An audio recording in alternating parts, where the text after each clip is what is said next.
Are you listening? Damn.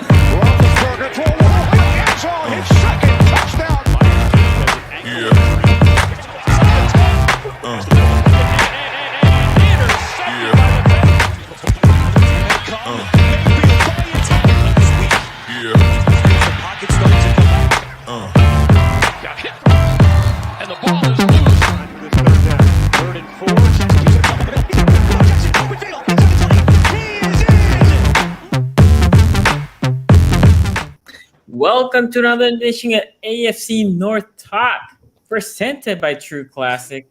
And Q will be back soon, so that's why the seat is there. But okay, before we get started here, are we getting a special intro?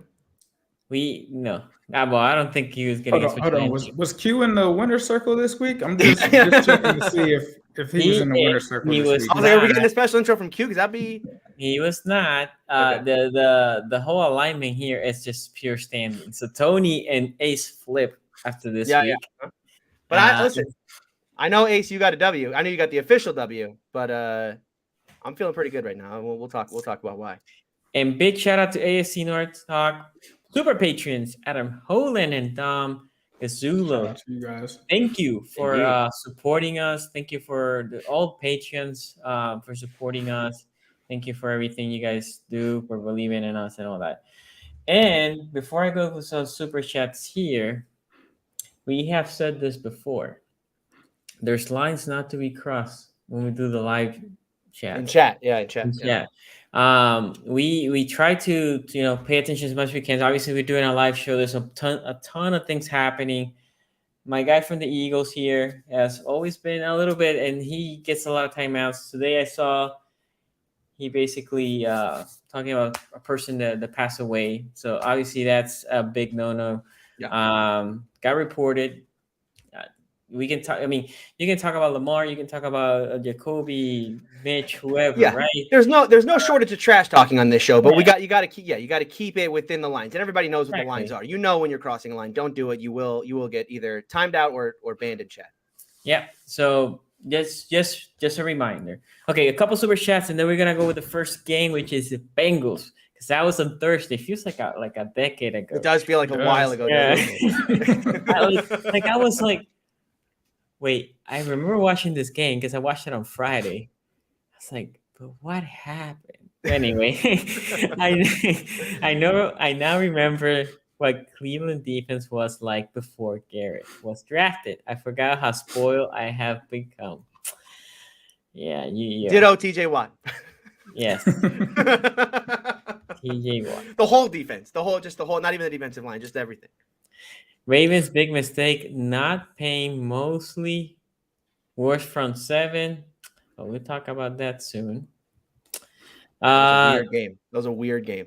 It was. Tony, all I have to say about the Bengals win, it was that black Air Force One energy.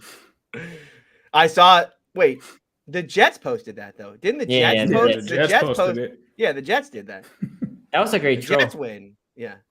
I mean, I appreciate trolls, even though sometimes I'm not gonna lie, I'm gonna effing mad. You got to appreciate. Yeah, good joke. Like the Bills, you saw the Bills, the troll that the Bills made. No, I didn't. You didn't see the trolls the Bills made to the Ravens? I did not see the. No. So Disney Channel Raven, right? Raven. Yeah. Oh, that's so Raven. That's so Raven. Yeah. So they put her I think it was like they were losing, and then do you know how the eye went? Yeah. She can see the future, and it was the fight. They're celebrating in the final score. Oh my goodness! Which Raven, right? Name of Raven, love it. And then beautiful. I mean, again, I not gonna lie, got fucking pissed off. But here's the thing. Here's the thing about that Ravens game. I know we're gonna talk about it later, but I'll just say the Ravens have a brand this year. They have a brand. They are not gonna play normal football games. Period. End of story. That game was 20-3. Every time Red Zone put it on, I was like, why are we showing this? This is going to end up being a blowout. No, what are you talking after Miami? Really? Do you know what? I never felt like we were going to win even though 23. Well, really? We'll talk about it. Yeah, we'll talk about it. We'll talk about it because I thought the Ravens were just absolutely... Sonny. That was one of the all-time why Sonny hates Odafe Owe games I've ever seen in my life. And PQ there. Patrick Queen. Oh, PQ and there. forced Oh yeah, fumble, PQ. They were the can't finish all stars. Like they were there. Pat Queen was there. Couldn't finish. Yeah. It was. I was watching that game back, and I was like, man, I was heated. this got all the shit that Sonny hates.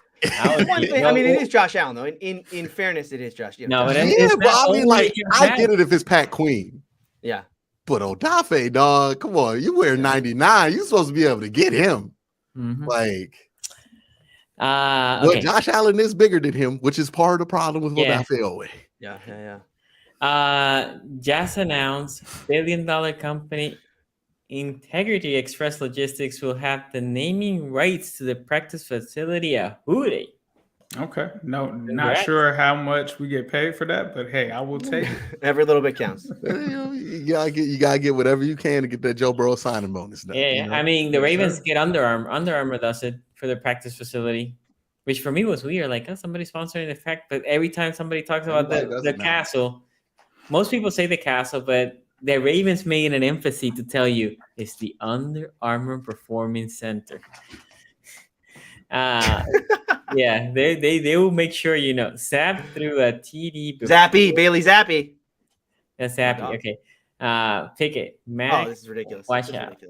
Pickett ran for not one. I mean, ran. He two back to back. Two back to back.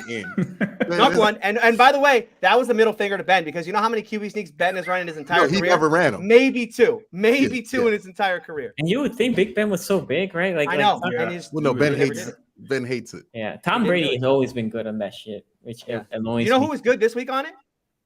Jacoby. Oh yeah, you know who they didn't go to on the fucking goal line 2 times? All right, guys, both of you. It's the second half. Two F-bombs started off, baby. But hey, listen. I thought we were backstage. I thought we were backstage. We're trying to be.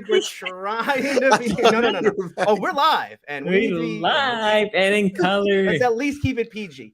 Okay, so PG went off. I understand it's a rough week, but Ace. This is for Mr. Whisper. I was like, why is he bringing up super chats backstage? Yeah, he says, great win. Are you surprised that Chris Evans isn't being used at least as a geo role / change of pace with Mixon struggling? I would have to say yes, especially with Mixon. I mean, we're going to get into that, but 2.5 yards per carry. You would think that there would be some kind of change up, whether it's Samaje, Chris Evans. We did see Chris Evans get used in limited capacity, but yes, I am surprised that he's not at least getting 5 carries a game or something like that. Yeah, by the way, guys, this is roughly what we do in backstage. We do troll each other a lot in backstage. Sometimes I wish we could have like a separate stream, but it would be so complicated. We should, yeah. We should be able to record backstage and put it on Patreon for our Patreon. Oh, that's what we need to do. That would be a good thing to do. Yeah. That would be a good thing. Yeah, I might have to cut out some stuff, but yeah. Bengals are the only team that didn't lose. Yeah. Well, 23-4. I'm trying to understand what that means at the end. I don't know either.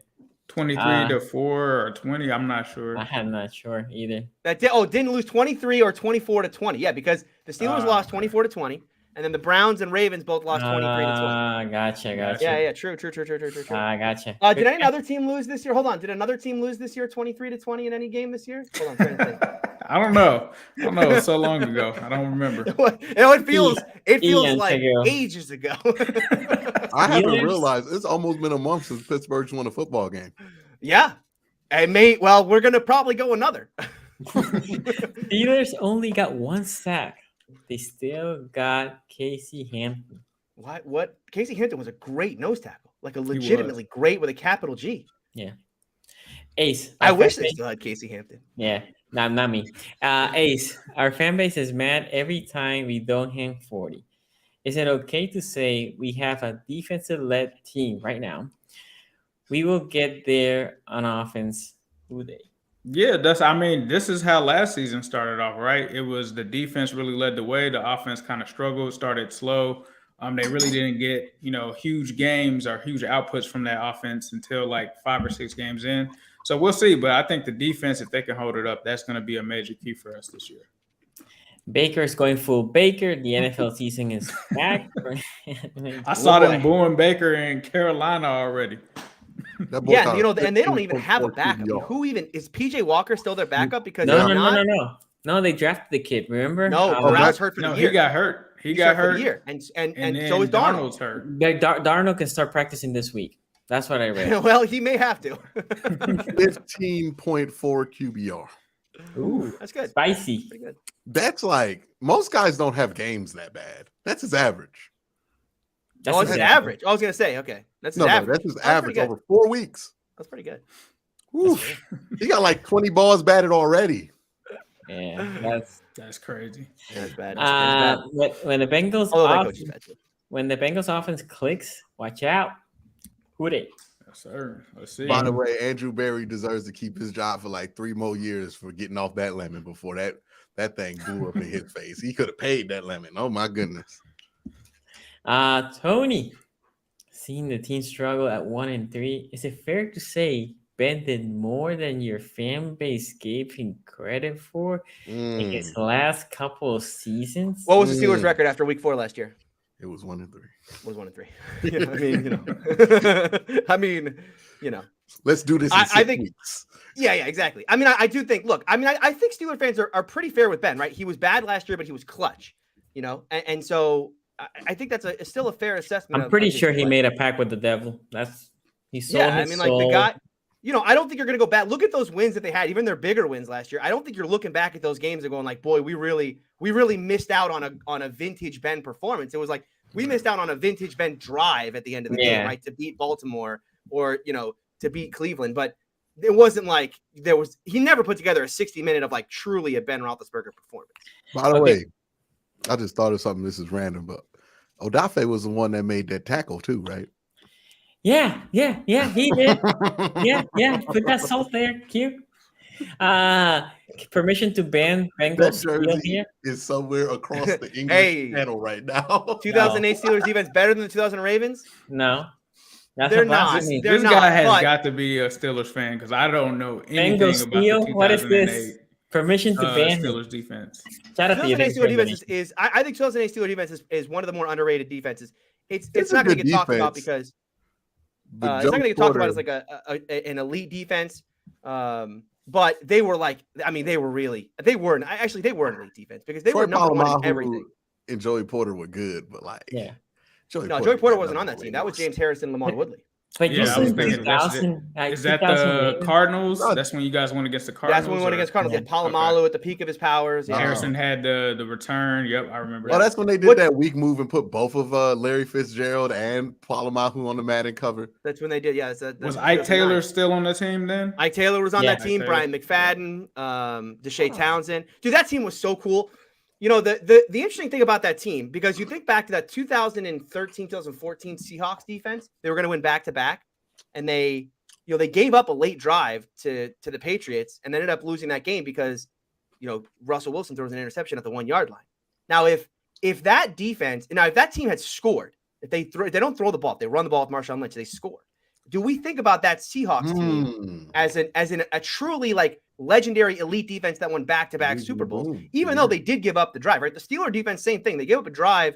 They gave up a long pass to Larry Fitzgerald. They need to get bailed out by Ben late in that football game. It's just interesting how, like, 2008 Steeler fans think of that 2008 team as being legendary defense.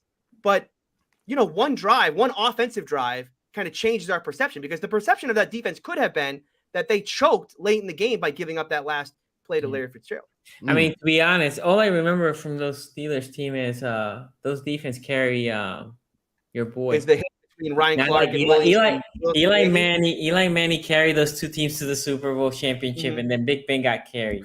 So he got carried on that drive. Yeah, he got carried on a drive that started with holding 1st and 20. By the way, Holmes, man, come on. You know what else is interesting about MVP, that whole situation? That's how you be great.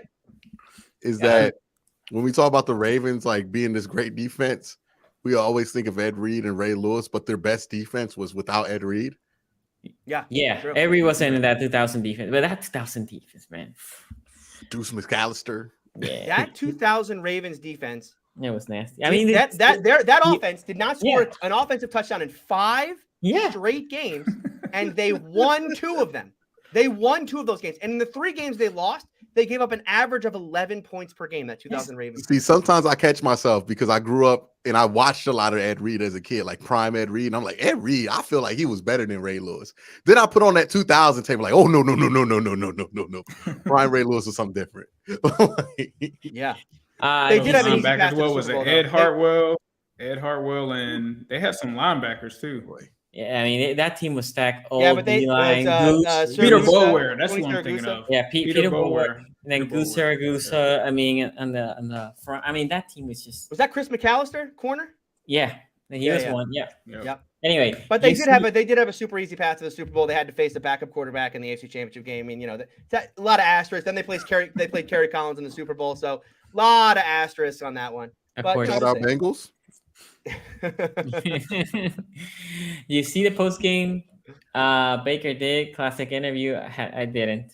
Oh, he blamed his running backs, the running game. Oh my God! Yeah, I mean, he's blamed McCaffrey. Why are people surprised? No, McCaffrey left the game. Right? McCaffrey left that game. This is the same dude that literally told us he was quitting on the team a week before he quit on the team. Why are we surprised by any of this? Yes.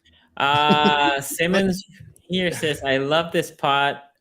Logan Wilson or JOK is better than JOK is what he's saying. Yeah, now, Logan Wilson is better than JOK. But Logan Wilson had a legitimately eye-opening, like holy crap performance, like just like he did in the playoffs last year. Yeah, on that Thursday game. Well, he's carrying, right? He's carrying, and that whole defense is carrying. It's not just him. No, but I'm saying he's carrying his performance throughout. Oh yeah, from the playoffs, yeah, for sure. But let's get started in here. And there's somebody always in the comment section that puts when we started the actual game talk. About 18 minutes. Thank you, bro. 17:50. Let's put it. Ace, let us know how was that game. What you saw?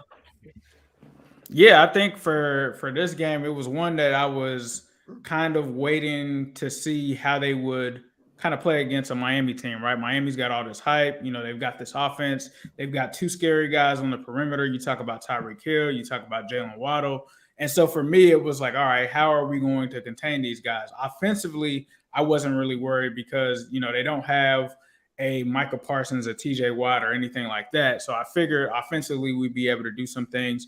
And when this game kind of started, I was really impressed with what we did defensively because they did give up some chunk plays, but they did not allow Miami to really take control of this game offensively. Tua, when he was in, I don't think he played bad, but I don't think he played good either. You have Von Bell, who had two major interceptions, one on Tua, one on against Teddy Bridgewater as well.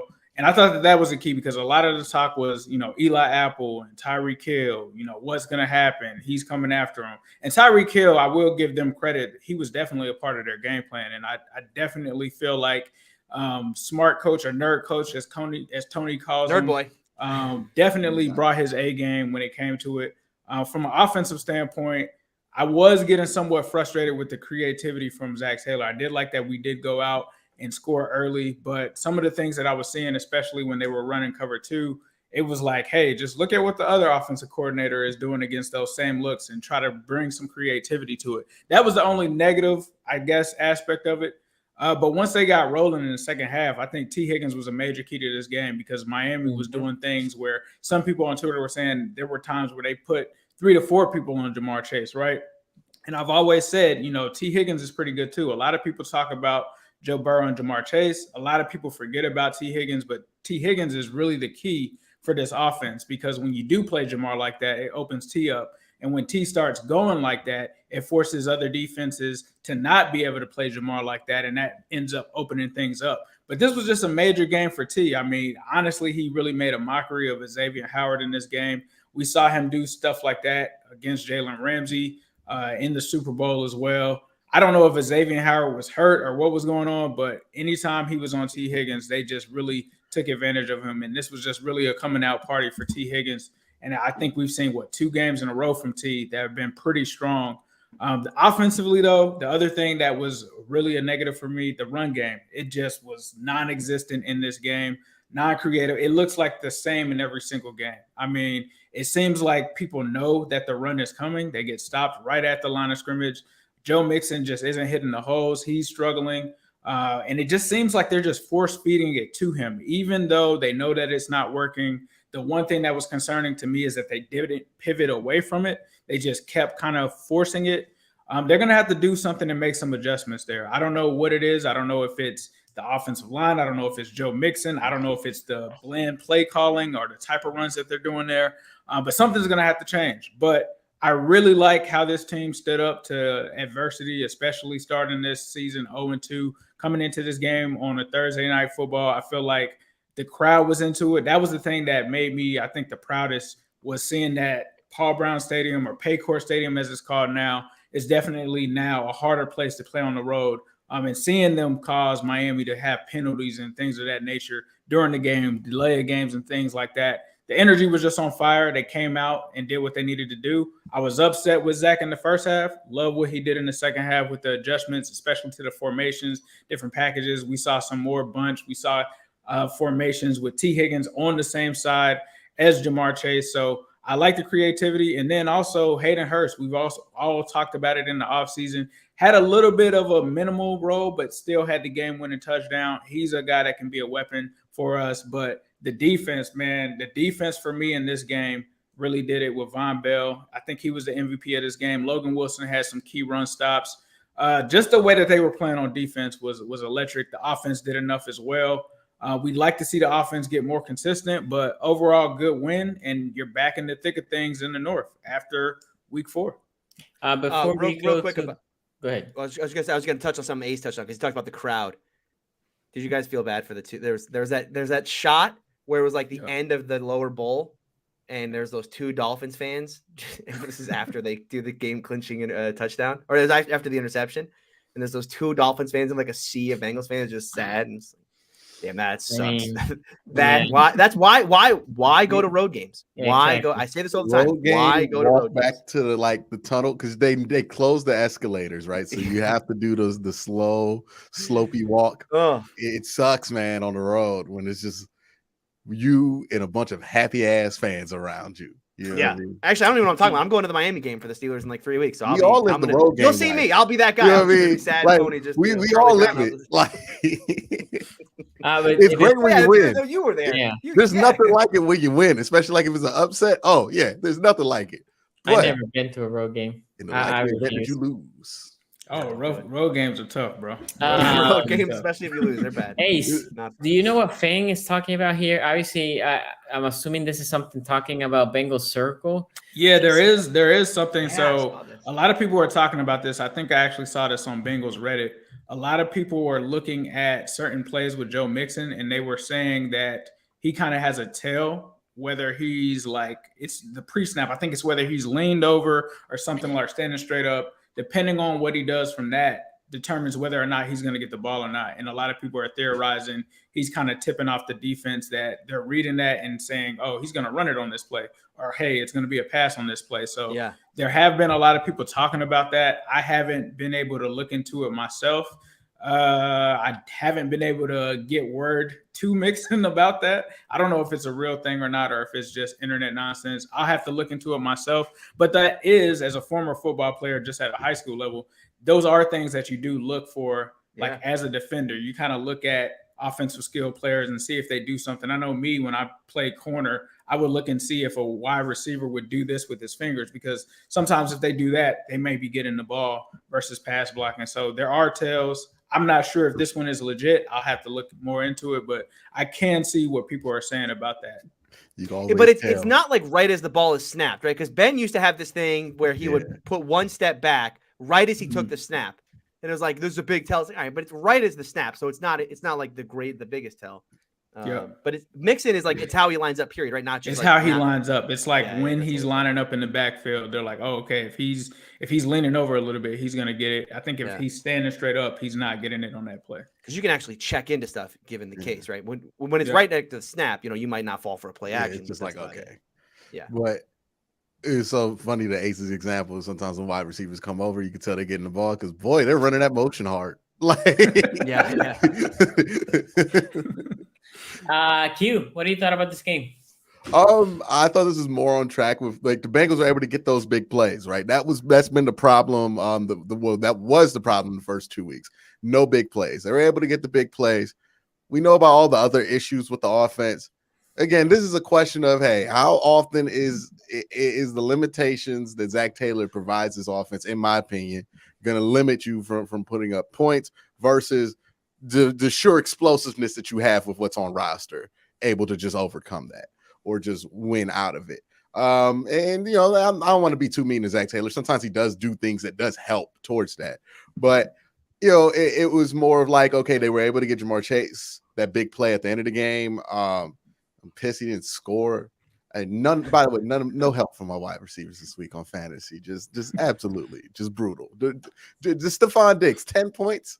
Autumn, come on, man. Like, but nonetheless, my fantasy gripes aside, which I'm pretty sure nobody cares about. What I saw from the Bengals, they're good defense. The offense they're going to be able to do what the Bengals offense is. And I saw the super chat where they're like, hey, the Bengals can't put up 40 points and people are mad. The Bengals, they're just not that kind of offense. Like, you would think of them as that kind of offense because of the firepower that they have, but they very rarely put up 40 points. Like, you know, it's a lot of the chance of, hey, are these big plays going to hit? Since they have such good personnel, they're going to hit more likely than just a chance throw, right? So that is going to work in their favor. I thought the Dolphins actually looked pretty fine even after Tua went out.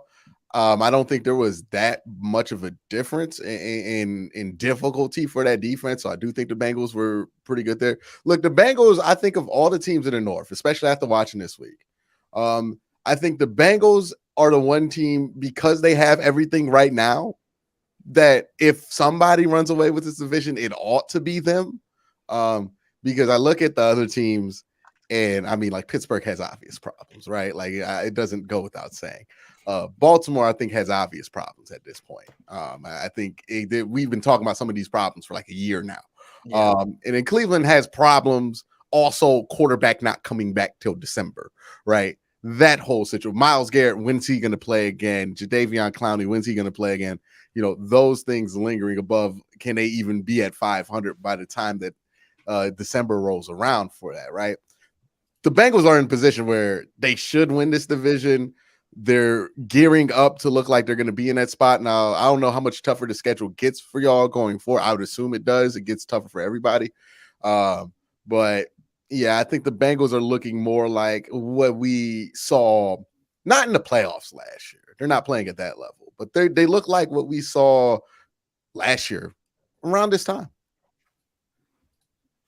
Tony. Yeah, I was surprised by this game. I thought, Sonny, you and I both predicted like blowouts here, right? I mean, I remember like booty beatdown. Yeah, I remember saying booty beatdown. And I have to say, like, it always felt like, didn't it always feel like it was like, all right, okay, here now they're gonna just run away with it, and they just never. I don't know, man. I really don't like Zach Taylor. Convincingly, but it didn't feel like a booty beatdown. Well, they were won convincingly, control, but they never just. They were in control. That's a great word. They were Yeah. in control of the game the entire time, but they never actually. It was never decisive. Like the scoreboard never matched what the play on the field. I felt like, and I do go back to the Zach Taylor thing. Zach Taylor stuff. Yeah, man. Yeah, it's like it just felt like they were settling for field goals so often, and the running game cannot get going. Like A said, the creativity in this offense is basically non-existent. This offense, you know, the T. Higgins stuff. I mean, as far as T. Higgins just like winning one-on-one, obviously, you know, I mean, yeah. Xavier Howard got boom roast, took himself out of this game. Xavier Howard, I believe, after that play was like, yeah, groin. Nah, that groin is flared up again. But like, how could they not? I understand that this offensive line is still coming together, right? They got to gel. But this is a Miami team that played 100 plays in the like blistering heat 4 days before this game, and you can't get Joe Mixon in that running game going. That was a little worrisome for me. Like Q said, I did feel like when Teddy came in, it wasn't like a backup quarterback was in there. It felt like they were running the same stuff, and Teddy was fine. It wasn't. I don't think it was as good as like Tua would have been, but there was no like massive drop like off. A drastic like, oh, okay, of course the Bengals are going to win now. Like exactly. No, I mean, like Teddy was driving at the end of this game. You know, if and that throw down the seam to Gesicki. if he puts that on the money, I mean, we may be talking about a different outcome of this football game. So I thought he played well enough. Obviously, he made the big mistake, threw it way behind him, and then interception, game over. But yeah, I mean, defense. I think like Ace hit on, the defense is the storyline here. I mean, there's no regression defensively, right? The offensive regression we can talk about, we can argue about. Defensive regression is just not happening for this football team. They are a good football team, top to bottom. Corners are still as good as they were, right? There were questions about, is Awuzie going to have any year 2 drop off? And maybe there is a little bit of year 2 drop off, but certainly nothing drastic. As far as like, is Eli Apple going to be a major liability on one side? They're going to not really been the case. Jesse Bates, Von Bell secondaries, they're going to be like leaky secondary stuff again. Is this linebacking core going to do it? All the answers to those questions are yes. All of that thing is like, they are all good. And so until that defense really starts to become leaky, this is going to, they're still going to be a dangerous team while they figure it out offensively. So yeah, I mean, I think, I don't know if I'm all the way in on Q, because I still think the Ravens could put it together as well. But the Ravens have legitimate problems offensively and defensively now. And so I think the Ravens we'll talk about that later. are a bit more serious in my opinion. They have legitimate problems. Yeah, they have legit issues. I was like, ooh. Because that first half, we'll talk about that. That first half, I was like, Tony's right. Like, they're back. Oh, yeah. With a capital B. The second half came where I was like, this is a problem for them. That's not gonna go away. So I had to go back and like rewatch, because I saw that the Bills won. I'm like, how? They were up 20-3. How did the Bills go back? How did the Ravens? I was like, this is a booty beat now. I was almost if I did not know the result, I would have just clicked off the game on the rewatch, because I was like, okay, this is clearly not gonna be close. But for me, the Bengals game, again, I watched this on Friday, but I remember a couple things. Hendrickson back, like that was what I wanted to see, or that's what I expected. Not actually, I don't want to see that, but that's what I expected from him. Logan Wilson, I'm gonna mention this real quick. He's been amazing. Now, very good. I'll go back to all these Bengals fans that think that I don't like Logan Wilson. I told Ace I wanted to draft Logan Wilson. No, you like Logan Wilson, and I will say I will give Sonny credit on that. When we were talking about the draft, he was a huge Logan Wilson guy. He's a huge Logan Wilson guy. But the guy that I actually thought also, one thing that the Bengals did, they show you that they can win without Chase having a huge game, right? Chase was basically non-existent. I think he caught maybe 40 yards or whatever. But the other two, until the last drive, he had like nothing until the last drive. But T, then he had a big one. Sometimes Jamar does that though, where it's like, oh yeah, Jamar ain't involved, and all of a sudden you look down, it's like, how did he get 112 yards? You know what I mean? Like, all in the fourth quarter, like, cool. True, but T, right? And I remember regretting my comment last year when I was like, "Where's Higgins at?" And then boom, he exploded and whatever. They should have taken They should have taken your advice. I wish they would have traded him. I wish they would have traded him too. Higgins. You know what Higgins is? Higgins is looking for that dough, right? Because he is about to get paid as well. He's showing I can be a number one. If Christian Kirk, which by the way is playing well too, yeah, he's good. Got that money. Well, Higgins is putting it now, right? The conventional takes over the summer on Twitter are not aging well at all. Like everything that we thought was just going to be like kind of normal, it's like, because we made fun of the Jaguars like relentlessly. It turned out to be decent. We were like making all them Jalen Hurts jokes, turned out to be decent. All them Tua jokes turned out to be decent. All the Baker Mayfield's going to be great in Carolina. I don't know. I don't think you lump those in together. Yeah. No. People were going for that. Who was actually saying that? I want to talk to Rich Eisen. Rich Eisen. I don't go to Rich Eisen for. We have a couple. You don't go for serious sports talk to Rich Eisen. Not exactly. That's not who you listening to. Like, suspension at least.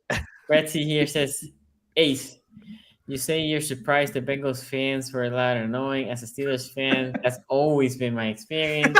That's an A+ super chat. Well done. And I co-sign.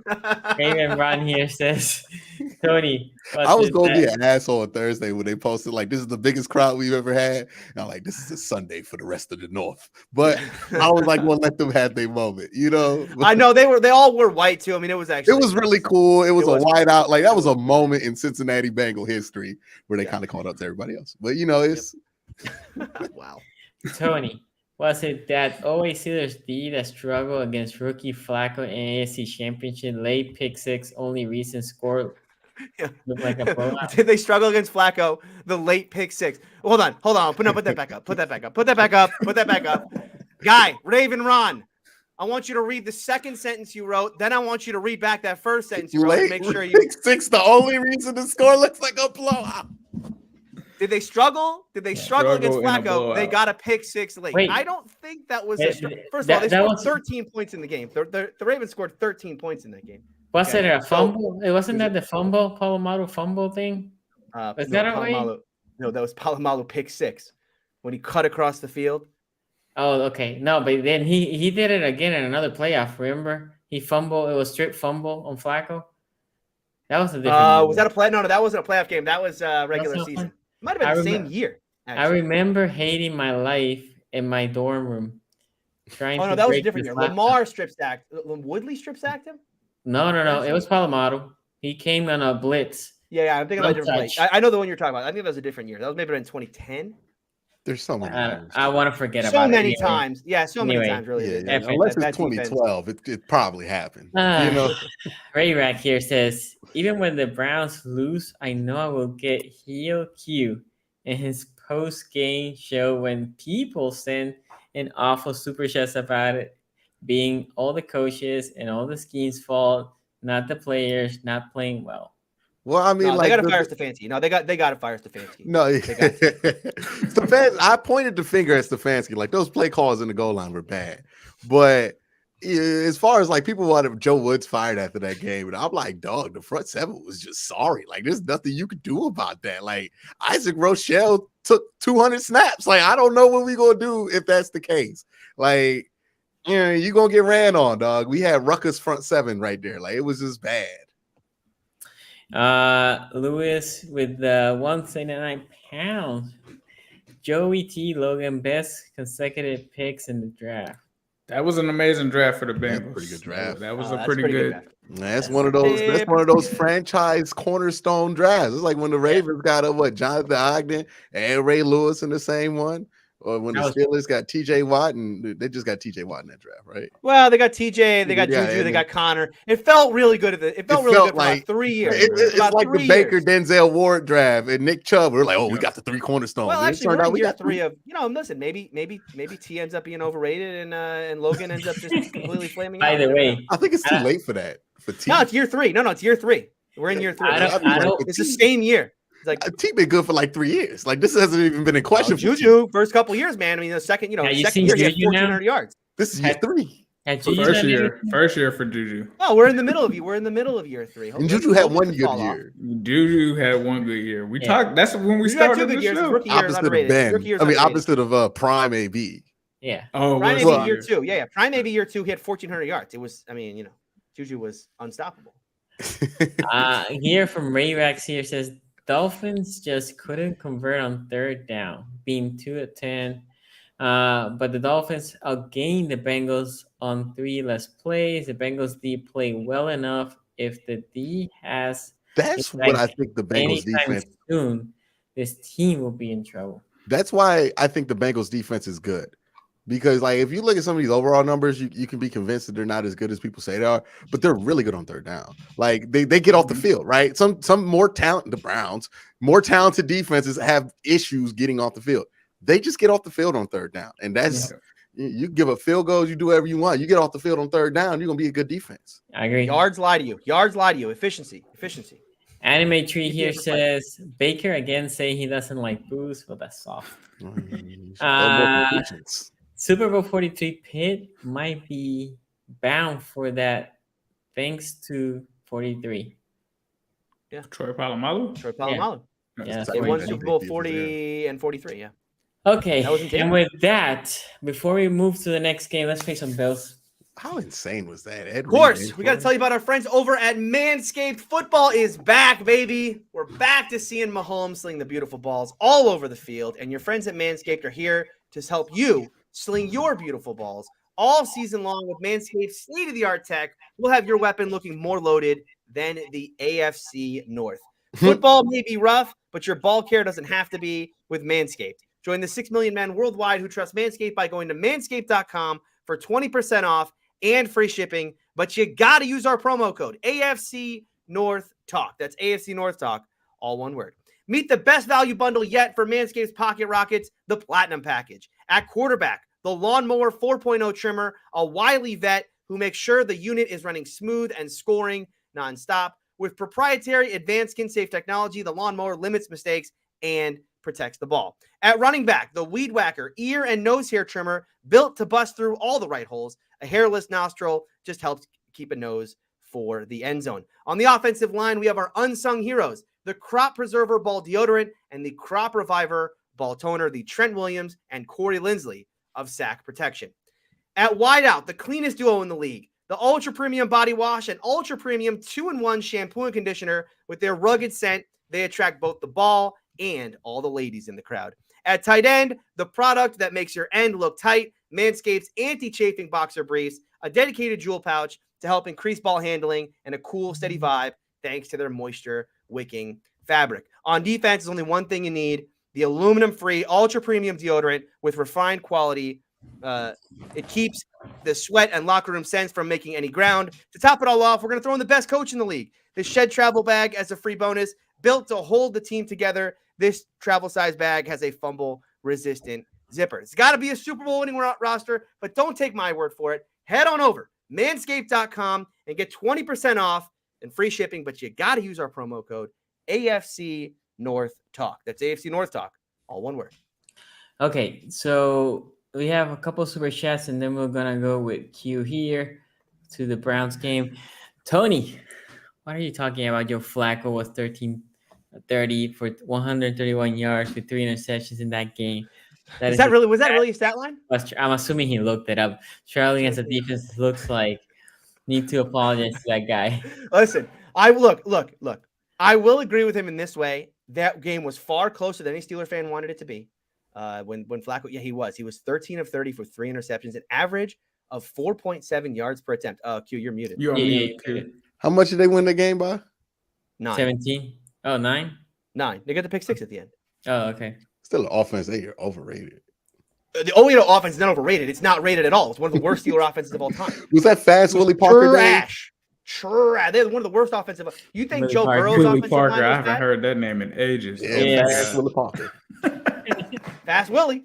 Yeah, Fast who Willie was wasn't the good that receivers year. then, Then right? Milwaukee Because that was Moore. that gray area between like Nate Hines Washington. Ward and that group, and then before Antonio Brown. Like, I don't know who was there. Why was it? That was when the Hines? Steelers used to run the ball, right? And then out of nowhere, they became like this high-powered passing offense. Well, Willie got really mad because at one point in the year, they were like, we're throwing the ball too much. Then again, this is like, they're only running the ball 25 times a game. Like, we throw the ball too much. And Tomlin had the great line where he said, I don't walk past, when I come into the office every day, I don't walk past 6 rushing titles. I walk past 6 Lombardi trophies. The issue is not running, it's winning. Great line. That's a great communism right there. So Bengals Steel here says that was Jim Nantz call after the pick 6. Ray Rex here also says, sorry, it was 141 yards passing, not 131. They didn't mean them 10 yards. Matt, that's the first down. That took his average way up. He was under 3 yards, or he was under 4 yards attempt per attempt. Before we added in those extra 10 yards, then it was 4.1. Oh, okay. Yeah. Zach White here that's says only 2 yards under average. Yeah. Another frustrating Ravens loss. John Harbaugh gotta go. Enough of the mistakes. Okay, Q. Can't disagree with that. Okay, Q. Browns and Falcons. I know you were there live in the flesh watching, and I'll tell you this, and I'm gonna throw it to you. When Cordero Patterson went out, I didn't know it went out. Obviously, I watched the replay. All I see was Grand Canyons opening. Not only with Cordell Patterson, the whole was just for all these running backs that I never heard of before. What they did was they caught the Browns in man after that, right? And then they were running a lot of hard run actions where they were sending everybody, and then the Browns were selling, and they just ran the opposite way. To all the man Twitter people, this is the downside of running man all the time, right? Especially when you don't have players that have great instincts at linebacker, who are going to bite dog chase like Jacob Phillips, which, by the way, don't know how Jacob Phillips and Patrick Queen were on the same defense at the same time at LSU. It did not get exposed because, boy, those are two brothers I ain't never seen read out a play action in my life. But championship defense, right? I think they were in the championship team. Him and Pat Queen was doing the wrong thing, looking at each other like, yeah, we got chemistry. That's really that's all right, man. But I'm gonna let that one go. This is exactly what I thought it was going to be, right? Going into this game, I said, hey, if you don't get +2 in turnover, this is going to be a tight butt cheeks game, right? They did not get +2 in turnover. They were actually -1 in turnover. They lost this game. It's not a surprise to me. Jacoby Brissett, I think this was a D+ game. This is similar to his week 1 performance where it just wasn't good enough. Missed a couple of easy screen throws, missed a couple of easier throws on third down that he has the capability to make. Just didn't. There's that one throw people are on him about that I think is ridiculous. The Nick Chubb one in the corner of the end zone where people thought that he should have floated that thing up to Nick. I think that's unrealistic to ask Jacoby Brissett to do something that literally Patrick Mahomes does. But other than that, I think the issue wasn't really the defense. As bad as the defense was, you expected them to be worse, to be honest, right? The Panthers, I keep calling them Panthers. The Falcons came into this game as one of the best offenses in football. They were average about 28 points. You held them under that number. Technically, you did a good job, right? You got your interception. Defensively, they did enough to win the game. Where I felt like they blew the game were 2 bad goal line decisions, right? They couldn't get the ball in the end zone at the end of the first half, and they couldn't get the ball in the end zone in the end of that first drive of the game where they ended up going for it, not getting it. And I think they should have just QB sneaked it. I mean, I understand what the thinking was. Hey, they're going to pinch, so we're going to pitch out. But let them pinch first before you make, that's what I felt like happened with Kevin. Kevin thought of the solution to a problem before the problem presented itself, and he outcoached himself. Smart coaches do this a lot sometimes where they think of problems and answers to problems that haven't happened yet. I think that's what he did to himself. He's got to be better in those situations. But yeah, I think the offense kind of lost this game for him. Not saying the defense played great. I mean, they gave up a 14-play run-only drive and let the Falcons score 20 points by throwing the ball 7 times. That's not a great defensive performance, right? Well, not throwing. They completed 7 passes. My bad. That's not a great offensive performance, right? Defensive performance. Nobody's going to categorize it. But when you consider, and by the way, like how important are Jadeveon Clowney and Myles Garrett to this defense, because you just look at the seas parting like Moses was at running back in the fourth quarter of this game, like you start to see why I get concerned and why I've been concerned over the last few years that the solution for the defensive line has been, well, Myles is great and Jadeveon's pretty good and people ain't going to want to test that, so we could just put whatever we want in the middle.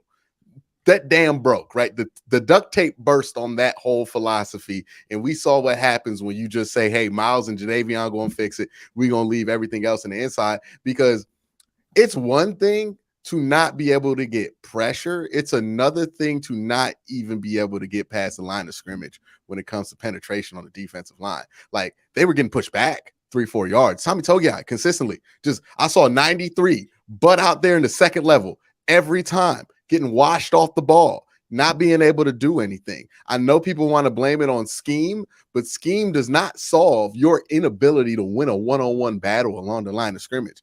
And Sonny knows this as well as anybody else knows this. If you can't win on the line of scrimmage enough in a football game, you're going to lose out in that game. And that's what happened, right? Ultimately, the loss of Myles Garrett on that defense, the loss of Jadeveon Clowney at the same time, ended up being too much. But even if that's the case, the offense was the unit that was expected to step up today on Sunday. They did not step up. They missed several opportunities to put more points on the board. I know there's like this whole the Browns didn't run the ball enough thing on Twitter. 35 runs, 35 passes. Like, what are we doing here? Like, Browns run the ball as much as anybody in the NFL. And Brissett was fine. It's not like Brissett was. Well, Brissett was really good in the first half. Yeah. The throw to Peoples-Jones is really good. Oh, yeah. That throw right there. Throw. It's unfortunate. It's unfortunate that they only got 3 points, even though that got to the 1 yard line. Yeah. But yeah, like he was really good in the first half. He had that scramble touchdown at like, oh my goodness, he was a great run. Second half, not so much. The interception he threw in the fourth quarter, I got to throw the sneaky clutch thing out the window now with Jacoby Brissett. I'm sorry, that's 2 of them. I got to throw it out there. I can't use it until he proves it again. But yeah, I mean, the offense let him down this week. I'm not going to be too outraged about it because let's be honest, his offense has outperformed this unit's expectations every week so far. We can be mad at Kevin Stefanski. We could be mad at Joe Woods. But I think ultimately this game came down to the offense underperformed. The defense didn't have the horses. This is what happens. We needed them to step up. They didn't. Now you go into a really tough situation next week where you're playing the Chargers. You got Denzel Ward on Mike Williams. I don't know if y'all ever looked at the stats of Mike Williams versus Denzel Ward whenever they play, but Mike Williams has made money off of Denzel Ward in Clemson and in LA. So that's a concern. Would they not wanted to? We'll talk about it next on Wednesday. Sorry. Go ahead. Well, they got to run man because they can't communicate. They can only run cover 2. No, I know, but you're not running cover 2. Tony thinks I'm joking. I'm dead serious. Right now. I guess my am I lying? Tony, no, I mean I mean like it's a great solution. At least they have a solution. Yeah, I mean, like they can only run man. On the other hand, because they can only run either man or cover 2. That's all they can do. They can't run cover 3, right? It's just not happening this year. Like I've given up on the concept of it. And you're not going to run that much cover 2 versus Justin Herbert. So like, it is what it is, man. Well, they might. Who knows? That might just be the solution. Just see what happens with these whole shots and see if he throws enough off balance that you could get a couple of interceptions. Again, I was more upset about it at the game than I am now. I kind of understand why things went the way they went.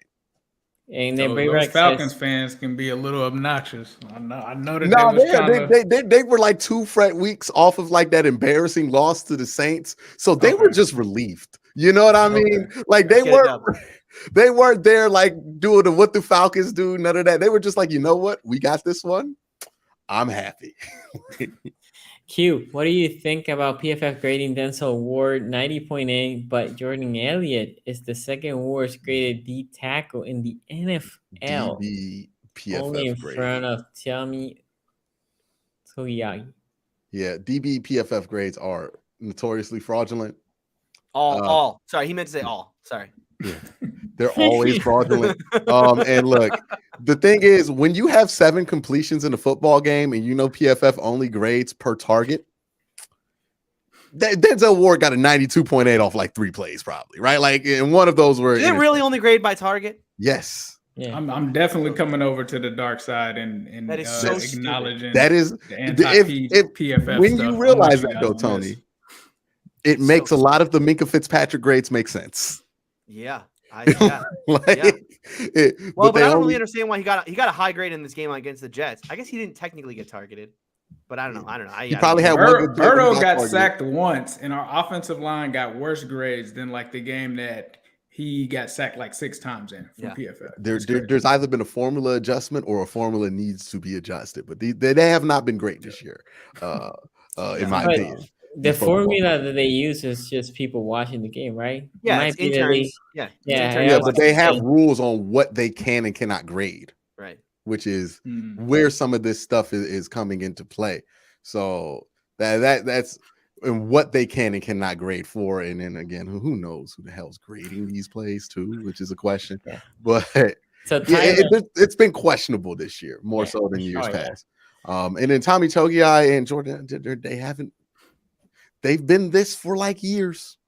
This is what they've been. I can't be mad at Tommy Togiai for not being good. What am I? He's not good. Like, Am I supposed to just expect him to be better and yell at him? And Tommy Togiai needs to play better. This is how he plays, dog. He shouldn't be on the team. It's more Andrew Berry, right? Andrew Berry should have probably have given us more bodies. Who did I want to draft? I was trying to get beef on top of beef in the draft this year because I saw the holes in the defensive line. But, he did not see it that way. He thought they was cool with Tommy Togiai. Tommy Togiai, not an NFL player, man. Like, it's rough, but it is what it is. How long can he be the worst rated defensive tackle in football before we go? This has been 2 years straight. Like, I don't know how much longer we can just put him out there.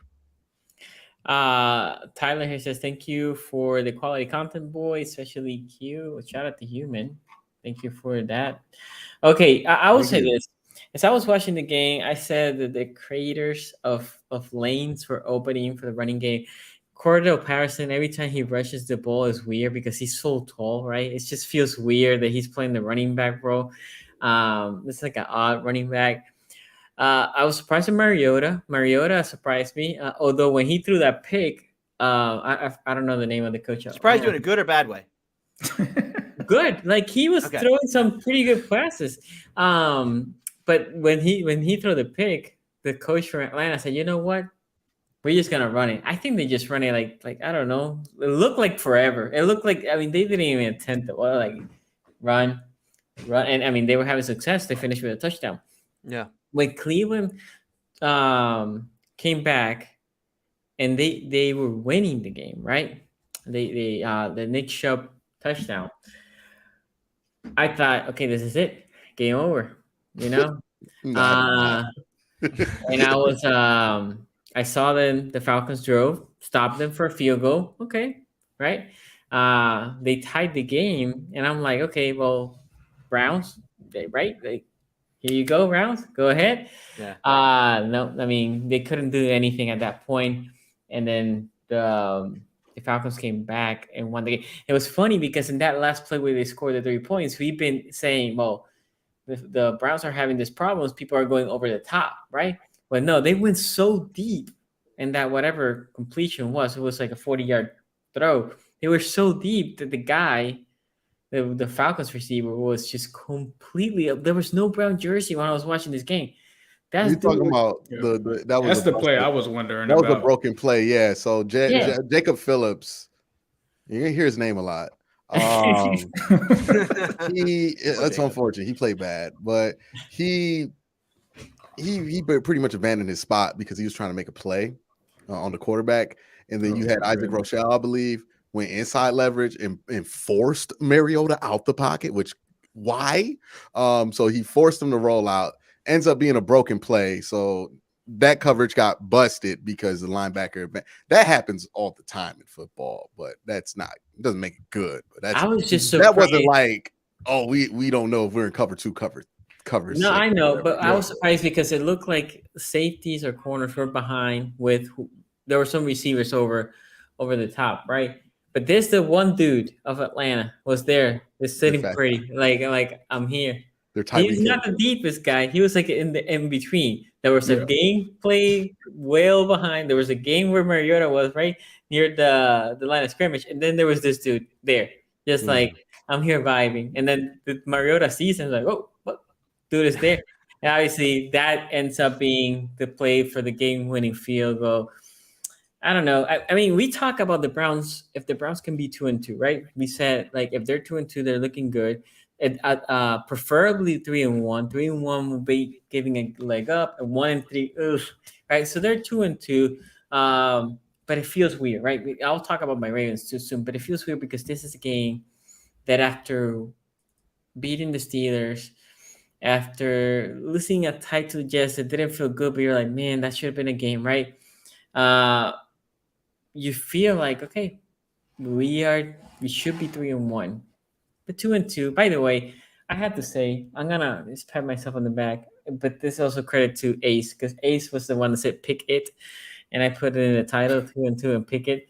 It was just for Tony. That was specifically for you, Tony. Appreciate that. Ace, what do you thought about this game?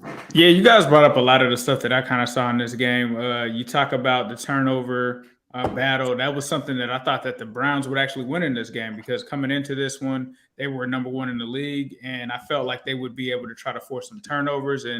And honestly, the Atlanta Falcons weren't really good at forcing them. They were probably on the negative spectrum, but that definitely ended up playing a factor. I think the penalties for the Browns, I look at the penalties disparity for the Browns, and there were some that happened in key moments, but they had 7. Atlanta only got 1. I don't know if that's home cooking or what, but that's another factor, right? You got to play disciplined as well on the road. Amari Cooper, bro, AJ Terrell just must be that guy, because he just completely took him out of this game. But even though that happened, that did bring up DPJ. Like, I expected it to be Njoku that was the guy that stepped up, but it really was Donovan Peoples-Jones. He kind of flashed and showed some potential in this game. I agree. I think Jacoby Brissett didn't play a bad game. I thought he played good, especially early on, like in the first half, like you guys said. At the end, I think it was him probably trying to look for Amari Cooper, but AJ Terrell, kind of had him in check most of the game. He tried to go back to the rookie again after he made the completion earlier, I believe, that drive. And then the defense just read it, took advantage there. But I think the only thing that I can say is, and I think this is crazy, because I think going into this game, I think I said that the Browns defense was actually at the time doing pretty good against the run, right? But like these guys have said, it was just like as soon as they started handing the ball off. I mean, Algier had 8.4 yards per carry. That's just unacceptable. And like Quincy said, the person that I kept seeing every time was Jacob Phillips, bro. So to find out that it was Jacob Phillips that was the reason that 40-yard pass at the very end, like it was his fault as well on that, was just crazy. Jordan Elliott, I mean, what are you going to do there? But, yeah, that run defense collapse was not something that I expected to see. Atlanta, I don't think they really did much. Like, honestly, Mariota, his most impressive play probably was when he, like, evaded that sack and, like, threw it out of bounds, like, later on in the game. He really didn't do much really to impress me in this game. They had 7 completed passes, as Quincy pointed out. I talked about that too. Only 7 completed passes in this game. But that run game, right? They pretty much came at the Browns with like a Cleveland Browns game plan, playing smash mouth football at the end of the game. We talked about these two teams kind of mirroring each other, right? But at least the Browns were passing. These guys weren't passing at all. And so I think it wasn't a game where I would be worried if I were the Browns, because I think you do miss Jadeveon, especially what he brings in the run defense, setting that edge, right? I think if he's there, I think if Miles is there, you get more pressure. You probably end up getting more turnovers. You probably win the turnover differential in that game. But I don't think the Browns were bad. I just think it was just kind of a questionable collapse there at the end. It was like, okay, but when you look at it, when the smoke clears and you say 2-2 with Jacoby Brissett, that's about where we expected them to be at. It just feels like this game and probably the Jets game were games that they probably should have won if they made, certain plays happen in those games. But not a terrible game for them, but it just was, that the defensive collapse against the run just threw me off. That's something I think to keep an eye on as far as how teams attack this defense. But I think Denzel Ward bounced back well in this game. He had the interception against the rookie kid, the wide receiver. So I think that he played well in this game. But, they're 2-2. So if I'm a Browns fan, I'm not really too upset. You're still in first place. You still are, winning 50% of your games without Jacoby Brissett. The only thing is, with the tough stretch of the schedule coming up, you're going to think back and say, hey, this game and the Jets game were those games that we should have won. So I think that's the only questions that you have if you're a Browns fan leaving this game. Go ahead, Q. Go ahead, Q. Ace, turn aside. Yes, sir. Y'all see that high fade? That boy clean. I was just noticing, like, got the AirPods, or the AirPods Pro 2. Oh, you clean today. Okay. All right. Thought you was going to get away being that clean. All right. Look at this, Tony. I mean, this is obvious, but. Oh, thank God. No. It's obvious. I thought there was a real chance Tomlin was going to be like. No. There's an absolute real chance that Tomlin could have gone back to Trubisky. Oh, okay. So just in case, Ian Rappaport says the Steelers are expecting to move forward with rookie QB Kenny Pickett. Let's go. Source says that the first rounder is set to replace Mitch Trubisky in the lineup. Pickett was blah, blah, blah. Right. 100%, Tony, 100% chance that in like 3 years, Mitchell Trubisky is going to, there's a story going to come out. Mitchell Trubisky told Mike Tomlin, you should just stay with the rookie instead of flipping it back. No, Mitch was pissed. Mitch was unbelievably pissed. No, I know. But that lie always comes out. It always comes out. Yeah. Well, I don't feel bad for Mitch. So, Tony, what do you thought about this Brown? Okay, well, it's great that you bring that up because I have one theory about the Falcons, which is that the more I watch this team in prep and then post game, this is who I thought the Steelers were. This is what I wanted the Steelers to be this year with Mitch Trubisky offensively. The amount of play action and RPO and moving pocket and like getting Mariota, doing creative stuff offensively. They have Marcus Mariota as a quarterback. Everybody knows Marcus Mariota is not a top 5 guy. Okay, I mean everybody knows that. We're not going to treat him like a drop back, window thrower, throw with timing and anticipation. No, we're going to run a lot of RPO. We're going to run a lot of play action. We're going to move the pocket. We're going to let him use his feet. Right, we're going to let him make easier throws, and then we're going to run the ball. We're going to dedicate ourselves to run the ball. And yeah, I mean, like Q said, this has been a good offense. I mean, like they're not. Look, you wouldn't say that they're. I don't think anyone thinks of them as like they're a really great offense, right? But they're just dangerous enough that you're like, well, they can put points on you if you don't, if you screw around. And that's what I was hoping the Steelers would be this year with Mitch. But yeah, shout out Arthur Smith for what he's done. All right, I want to talk about Jacoby Brissett for a second because he did look human in this game. But I want to talk about all the criticism that Jacoby Brissett is getting for the throwaway on 4th and 1. I want to get you guys' thoughts on this. I didn't. All right, you go ahead. Okay, so at the end of the first drive, they have him at the 1 yard line. Mm-hmm. And Jacoby rolls right. There's no one open. And he can force one in if he wants to. But he elects to just throw it out the back of the end zone and essentially live another day. Now, in the moment, you're like, what? Why not just put it up there? What's the worst that can happen? But there is a really bad thing that could happen. I see Sonny shaking his head. Yeah, Sonny's like, no, there's a really bad thing that can happen there. You can start in the 20 instead of a 1. You can start in the 20. Exactly. You could throw a pick there. And you can So Tony. I wanted to get you guys' thoughts because at the moment I was certainly saying like, yo, Jacoby, what the hell are you doing? But then like literally 2 hours later, Lamar has the exact same situation, throws an interception, worst case scenario, Bills take over the 20, drive down and win the game. Yeah. That one has been a weird one to me where people forget like, hey, if you turn the ball over in the red zone, in the end zone, that's a touchback. Right. People have seemingly forgot that rule. So like they're like, what difference does it make? About 15 yards. About 16. It's about 19 yards. Yeah. And like, let alone let you throw a real bad interception in a play where everybody's to the right and you throw across your body. One cut and that man's gone. Like, something like throwing it out the back. Like, the criticism of that play has gotten so like you've seen what people are highlighting. Oh, Nick Chubb was open on that play, like where Nick Chubb was walking and he was like, "Oh, I am open." Realized it's super late. He's getting chased, going the opposite way, and people are telling me he should have floated this ball in between 2 safeties, a dude chasing Chubb into the end zone, like Patrick Mahomes did on Sunday Night Football. Like we're not talking about Jacoby Brissett. Like when has he ever been expected to make that play? We get so weird about quarterback play, man, especially in Cleveland. But that one, people are literally like, they're telling me I don't know ball because I'm like, that don't make any sense what you're suggesting there. But I thought it was an oddly clutch play on his part. Ace, go ahead. Sorry, I thought it was a couple of those. So when I first saw the play, the first thing I thought about was Andy Dalton because Andy Dalton is notorious for doing this 4th down. I'm just going to throw it away. But I think Andy actually did it with the game, like on the line. Like basically the game is over if you throw it away. He just throws it out of bounds on 4th down. And it's like, one of those muscle memory. You got to do muscle memory. So, I mean, given the circumstances, I think, throwing a pick in that situation, that's definitely not something that you want to do. I do get people that are like, oh, you should try to go for it or do something there.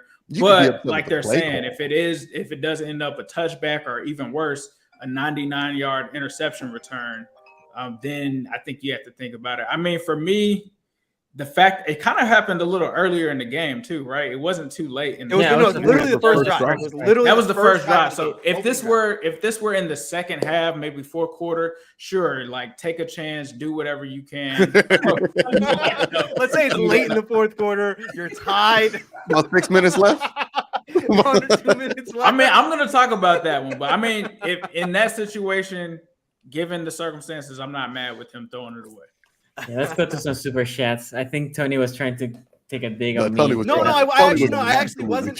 I mean, obviously, He's trolling. He's trolling. I knew you were gonna be against it, but it is like because one of the things about going for it on 4th and 1 in the middle of the game like that It's the field is that position. it's the field position, right? Exactly. Mm-hmm. Going for it on 4th and 1, yeah, you don't get it. It's okay. You take points off the board or whatever because you could have kicked the field goal, but the you give them ideal the ball is at the 1. Yeah. And the ideal is, hey, if your defense gets a 3 and out, you got the ball back at the 40 anyways. So you didn't give up anything. That's the bet. People don't people just, again, the football is moving towards a different direction. It's moving towards a different direction where more things are being considered and people aren't thinking about that yet. And that's one of them where, it took me a while, right? But I was like, oh, if they punt the ball and they're backed up, that's like we got the ball back at the 50. That's plus territory. Okay, that's why you do this, right? Because even if you lose, you can come back and win. Right. You can't convince me I'm going for it anymore. Anti-analytics at this point. Yeah. Well, no, I'll talk about it later. Steelers fan, how does it feel to a Browns fan? Terrell could be played. To be a Browns fan. Oh, to be a Browns fan. Okay. Terrell could be played to an okay performance. You're acting like the meme.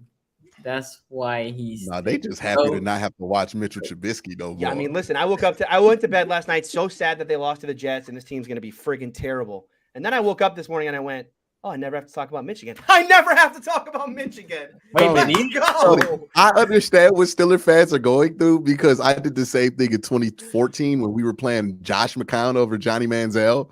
And I was just like, just put in Johnny Manziel because if I watch Josh McCown for one more down, I'm going to lose. At least with Johnny, I get to figure out something about the future.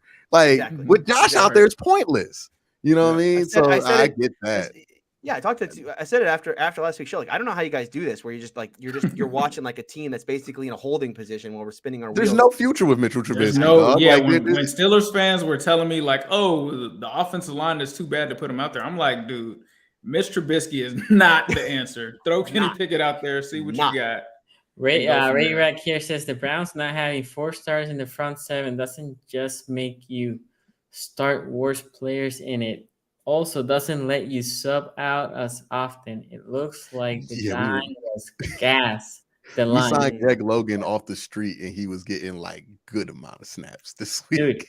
Dude, go and check how much JPP. It was like COVID bad, but that's their own played a lot, bro. I was he did? What is going on? I saw him a lot. He played like JPP. Was he 4? Number 4? I reckon number 4. That big number 4. Yes, sir. Yeah. Oh, he was 4. Like 90%. These single number things got to stop. They got to stop with the single number stuff. I mean, single number stuff is crazy. Look, JPP was getting some depth on the rushes too. I ain't gonna lie. Like, Ace should be above Sonny according to playoffs. What playoffs are you talking about? I mean, this is this year's record right now. I checked the record, and they have Browns tiebreakers, brother. Yeah, the Ravens haven't played a division game yet, and the Bengals played one and lost it. Yeah, so technically. And the Browns won one. So that's where we are, Joe Morgan. That's where we are. Anyway, Tony, do you really think the Steelers could start out 1-7 to the 3-5 range? I'm a Browns fan, so I think I'm just terrified. Do I really think?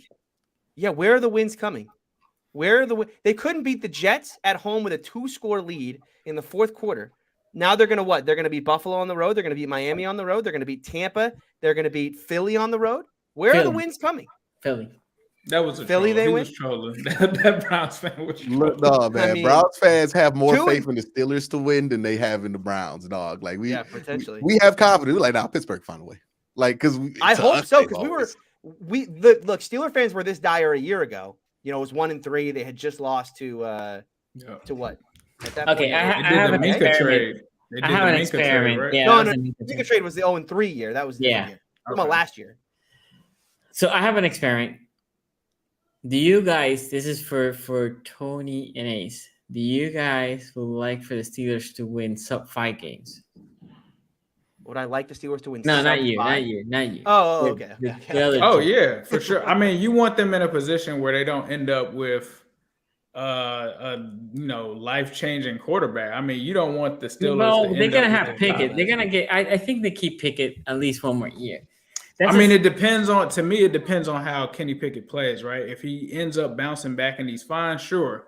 But if Kenny Pickett is out there having a meltdown, like they would definitely think about it if they had like Stroud or somebody in range to pull the trigger on. So no, you don't want them to lose a bunch of games so that they're picking in the top. That's also gonna be my point. But I want Kenny Pickett to be just good enough to where they don't take Caleb Williams. exactly.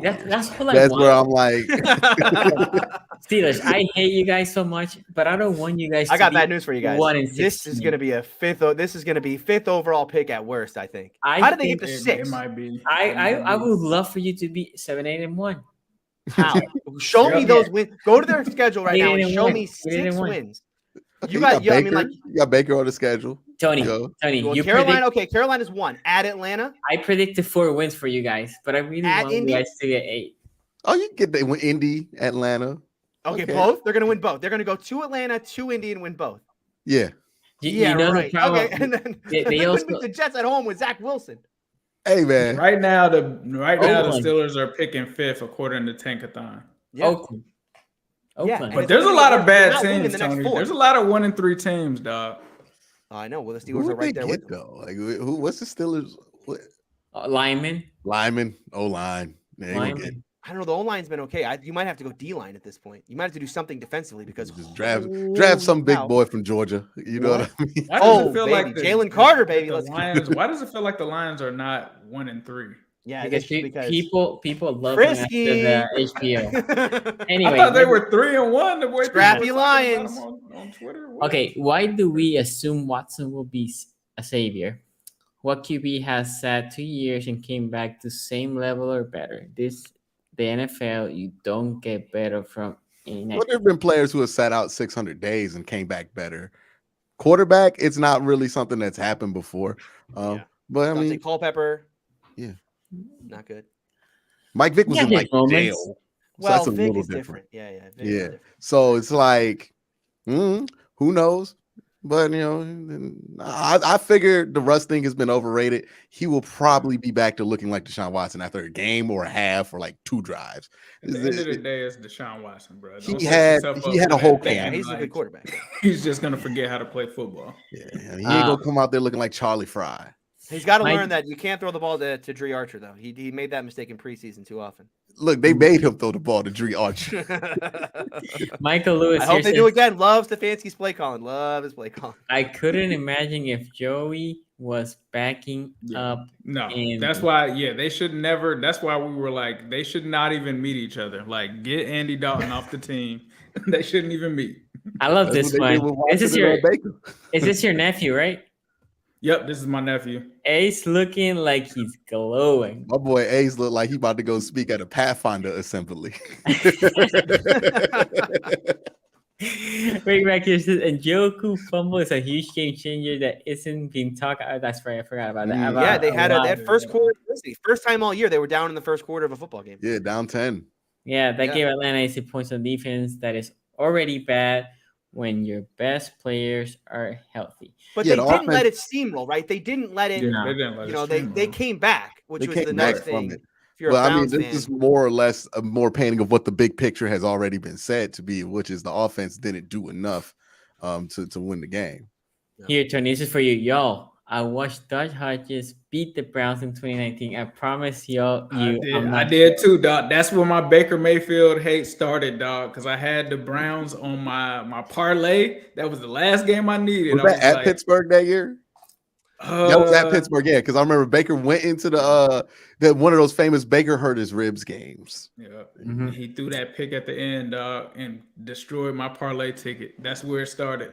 Oh, man. The Coma show here says Steelers missed the playoffs like the 20 2021 Chargers did. I hope so. You guys are giving those Steelers a lot of credit. I'm very excited. No. Listen, I hope Tony, this is what we hope. Not because we really want you guys to win. I'm on that Quincy thing. I'm not until the body is in the casket. Until the body's cold. So they're under 500 officially. I ain't Not the saying... ninth loss. Then you guys. Then the pack's coming out until it's mathematically impossible. Okay. Ravens out. But I'm gonna be at that funeral. If playoffs started today, fact check me. I mean, Ravens out, Bengals. Today. No, it would be the Browns versus the Ravens. Because there is no, because they couldn't break it on division tiebreaker because one team hasn't played one, so they would go to conference tiebreaker. Yeah, who cares about if the season ended today? Stuff. Yeah, it's one. Unfortunately, the season's 17 games. Yeah, unfortunately, we got a bit of. How angry must Miles be after watching today? By the way, isn't it true to 2 to 4 weeks is what I heard from Miles? Is that true? He might play next. He's probably going to play next week. He wanted to play this week. They need him bad.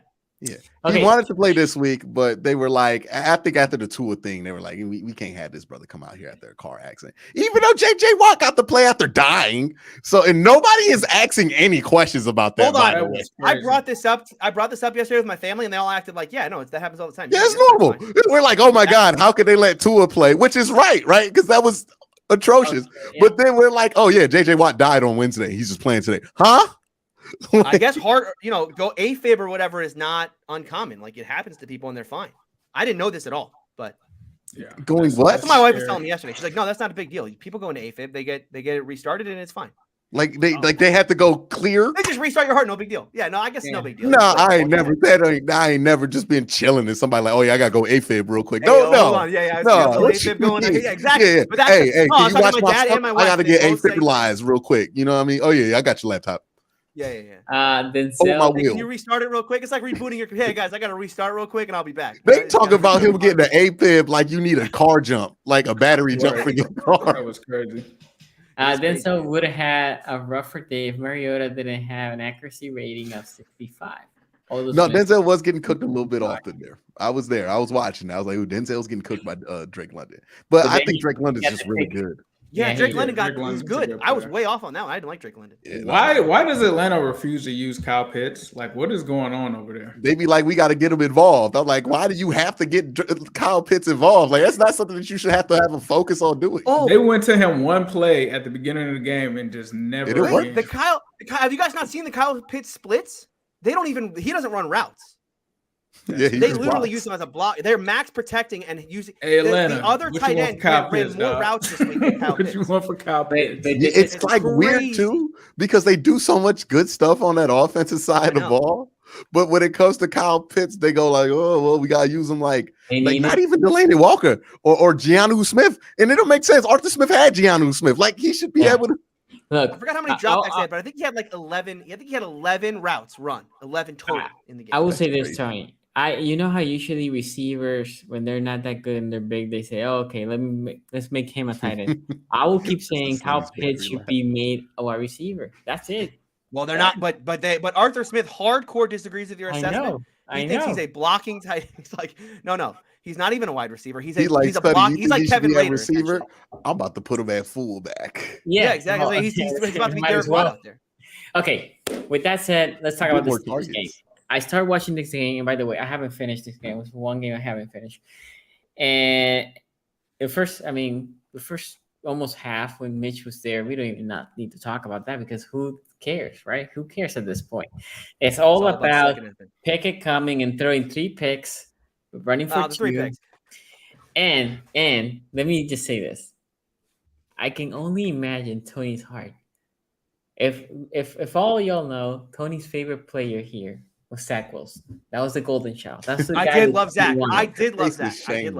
And then that tweet. And then he hated Kenny Pickett.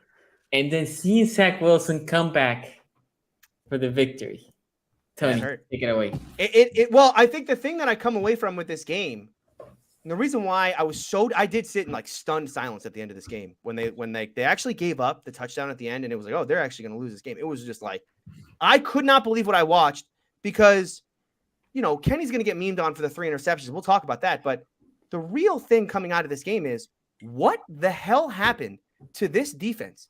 Because 3 weeks ago, we were memeing on Joe Burrow, 5 turnovers. I mean, they make a pick 6. They were dominant, right? Top 5 defense again. Then against New England, they were still good, but okay, no TJ, so it's not as good, but they're still going to be a good defense. Then against Cleveland, you can kind of hand wave that away. You're going to hand wave away the Thursday points because conditioning, I'm Mr. Conditioning this year.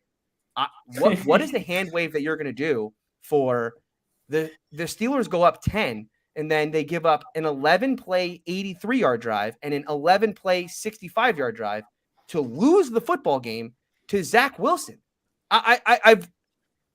It's been a long time. It's been a long time since I can remember a Steeler defense being that pathetic in the fourth quarter. So I went and looked it up to see when was the last time the Steelers had a 2-score lead in the fourth quarter and they gave it up to lose. And it was 2018. It was a wacky game against the Chargers. It was a Sunday Night Football game. I don't know if you guys might remember that one because that was the one where Artie Burns blocked the game winner twice. Or no, sorry, he blocked one and they missed the other one, but he got called offsides both times. So they got to try the field goal 3 times. That was a cute ending. Nice. Yeah, it was a fun game. But no, I mean, I have no interest for what happened defensively for the Steelers. They had 29 pressures in this game and just 1 sack. They had Zach Wilson wrapped. I mean, it seemed like they had him wrapped up so many times. But this was like, Tony, you think pressures are just as good as sacks? Let me show you. Let me show you why that's not true. Told you about it, Tony. They tried to tell you. Yeah, they did. No, the Steelers were basically like, we are going to single-handedly ruin your entire take on pressures and sacks in one football game. Oh, this week was all about pressures versus sacks. Oh, yeah. No, yeah, exactly. But exactly. all of There's us. a big difference between a pressure and a sack. Yeah, the Steelers are bad. They're so bad. If that defense is going to be like that every week, they won't win another game. There's just no way. I mean, even if Kenny came in, I watch every game with my family, and I kept going after every Mitch 3 and out. Kept going to my phone, and I went, all right, I'm going to read a tweet that says Kenny Pickett is warming up on the sideline. He's coming in, right? It's like I just cannot watch Mitch another friggin' drive. And then finally in the second half, there he is. Yeah, Kenny listen, I know Kenny threw 3 interceptions. He's going to get memed on. Kenny Pickett and all that crap. The one to Claypool, can I show you guys? Can I just I don't think that's on him. I think that's I think we're ready to monetize after the 2 F-bombs, so go ahead. No. I'm not going to show the play. I just want to show a screenshot. Because this is again, I'm out on Chase Claypool. This ball is intercepted. That's a 5'8" safety, LaMarcus Joyner. 5'8" safety. That ball is intercepted. What is the point of look, Kenny made one big mistake on this play. People say it was underthrown. Go watch the L22. I actually don't think it was underthrown. I think he threw that actually perfectly because it's cover 2 and the safety is drifting. So he's trying to throw it. How did he intercept that? Because Chase got tipped up. He tips it. That 5'8" corner who has his back turned to the ball, for our audio listeners, a 5'8" safety with his back turned to the ball reaches behind him and tips it away from Claypool and to the other defender. What is the point of having a 6'4", 220 receiver if it turns into an interception? I'm sorry. I'm all the way out. Could not be more out on Chase Claypool at this point. My goodness gracious. Get him off. Get him out. Same with Gunner, by the way, who fumbled a punt in this one. All pro Gunner. All pro Gunner. All pro Gunner, baby. Oh, all pro. All pro. Fumbled the freaking punt in this one. Tried to lose it for the Steelers. Look, the worst Kenny Pickett throw was the one where it was the play I wanted to see from Kenny, because everything from Kenny thus far has been very easy. He's like, he gets back in the pocket. It's like Groundhog Day for him. He knows exactly where he wants to go with the ball. I'm going here. I'm going there. I'm just waiting for the defender to be where I want him to be, or I don't want him to be, and bang, I'm going there. Like a ball didn't even hit the ground in this one. I thought Kenny was, look, EPA per play, drive success rate, all that stuff. Kenny was very, very good. The only one that was bad was the Freiermuth throw on the side. And yeah, that was a bad interception. But that was the one play where I kept telling Steeler fans, look, at some point, it's not going to be easy for Kenny, right? You get into a regular season game. It's not always going to be just, I know exactly what the defense is in. I know where I'm going with the ball. Sometimes you're going to drop back. You're going to get it wrong, or someone's going to be where they're not, or they shouldn't be. And then you're going to have to make a play out of structure. And in that play, he couldn't do the YOLO Kenny run around. So what's he going to do? He tries to force one up to Freiermuth. That was a dumb throw. But overall, man, listen, the nice thing about Kenny is, it looked like preseason. It looked like the same Kenny Pickett from preseason. It didn't look like the game was too big for him. You know, he was out there. He converted every third down he had. Drive success rate in the second. The Steelers had a drive success rate this year of 62%, meaning that 38% of their drives ended in a 3-and-out. That's the worst since 2018. The Jets had a 60% drive success rate. Kenny convert a first down on every drive. I mean, they look competent, right? The nice thing about Kenny is, even though the Jets are a bad defense, legitimately bad defense, Kenny looked competent in game one. I'm glad the freaking Mitch Trubisky era is over. And now, at least, even if the Steelers are going to be bad, like I can at least have fun now cheering for Kenny Pickett and not just wallowing in the misery of like, why do I have to watch this Mitch Trubisky experiment week after week? So that's why I'm so excited today, because yeah, my Steelers suck and they're going to be bad. And like, this is going to be the worst Steelers season probably of my lifetime. But at the end of the day, Kenny. Wait, where's the Mitch? Oh, burned it. We did a little burn pile on the back. It's the bad luck. Don't you better go ahead and get you a Kenny Pickett shirt. Go get He's put into a corner with this Kenny Pickett thing, because not only does he have a jersey, his wife bought him that jersey. T-shirt curse. My wife got Tony T-shirt curse. Yeah. Listen, the one thing about me is I really do not care about being wrong on takes. So if I'm wrong on Kenny Pickett, cool. I mean, good. you were that means right, Kenny Pickett's good. Yeah, that's true. Exactly. Yeah, I mean, like, if I'm wrong on Kenny and he doesn't turn out to be Derek Carr, he turns out to be better than that. Cool. Good. That's awesome. Okay. I mean, again, I cannot really tell you much about Kenny Pickett. I saw the memes and I saw, some of the interceptions. And then what I really saw was how, because they cut from Baltimore to the end of the game. And I was like, how is the Jets winning this game? I'm shocked. Oh, you didn't see the last drive? No, that's the only thing I saw. My point is, how are the Jets winning this game? Dude, the Steelers had the Jets in 1st and 20 on that drive. I know. 1st and 20, and they converted it in 2 plays. In 2 plays, they converted that. The Steelers defense has, look, I'm not even sure the defense is good. Even like Zach Wilson was playing good. Like, he was terrible in that game. He was on and off. He was like to the fourth quarter, I guess. Yeah, fourth quarter they turned it on, but they did do great coaching job on there, because there's 2 guys on this defense who we all know are just they're not good, right? Robert Spillane, everybody knows. When Robert Spillane's out there, maybe you want to target the guy that Spillane's covering. And then Arthur Mollett, the nickel corner, who I think is, much like Mike Hilton, good around the line of scrimmage, maybe, and certainly not as good as Mike around the line of scrimmage or in coverage, but you don't want him in coverage. And they just picked on Mollett and Spillane all game, especially in the fourth quarter. Okay. Ace, what do you thought about this game? Yeah, I think in this game, from some of the notes that I had here, Zach Wilson really had a mixed bag. He was clutch at the end. I think the offensive line really struggled in this game for the Steelers from a protection standpoint. They let Carl Lawson get to the pressure king, ironically, get his sack in. He wanted to put on a good show for me. Right. I talked about Breece Hall being a factor. He kind of had a meh game, but he did end up having like the winning play, I guess, quote unquote winning play. I know I talked a lot about, the Kenny Pickett jokes and all of that, but when you really look at him, a lot of those interceptions really weren't his fault. Like, you kind of look at it, you look at the second one, I believe. I think that one was tipped, right? Hit the receiver in the hands. Then the guy ends up getting the pick. Then the other one, the third one's a Hail Mary, right? So, I get it. He did throw 3 picks in his debut. But I think when I actually went back and looked at him, I'm like, all right, not too bad. I mean, the Claypool one we kind of talked about. You could say that that's potentially not on him as well. But, the picks and the penalties, I think, were big. That, Pittsburgh had 8 penalties in this game.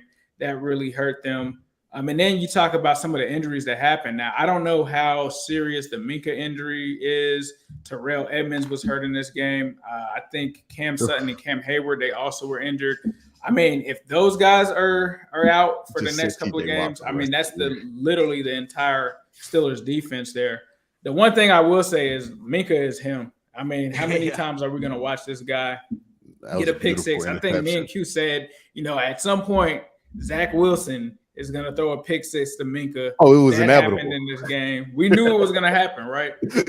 So that happened in this game. But, I will say you did see some signs of life from the Steelers offense once Kenny Pickett took over, especially from George Pickens. Like, him getting 100 yards is probably not going to be talked about, but he finally had that Carl Pickens kind of preseason hype game that a lot of Steelers fans were probably looking for. I also thought Najee Harris, this was probably, even though it wasn't, crazy numbers, I think that this was probably his best performance on the ground. He actually had, I think, 4 yards per carry, 18 rushes for 74 yards. It seemed like they were actually able to do some things there. Wasn't amazing, but definitely was better than what we've seen from them so far this season.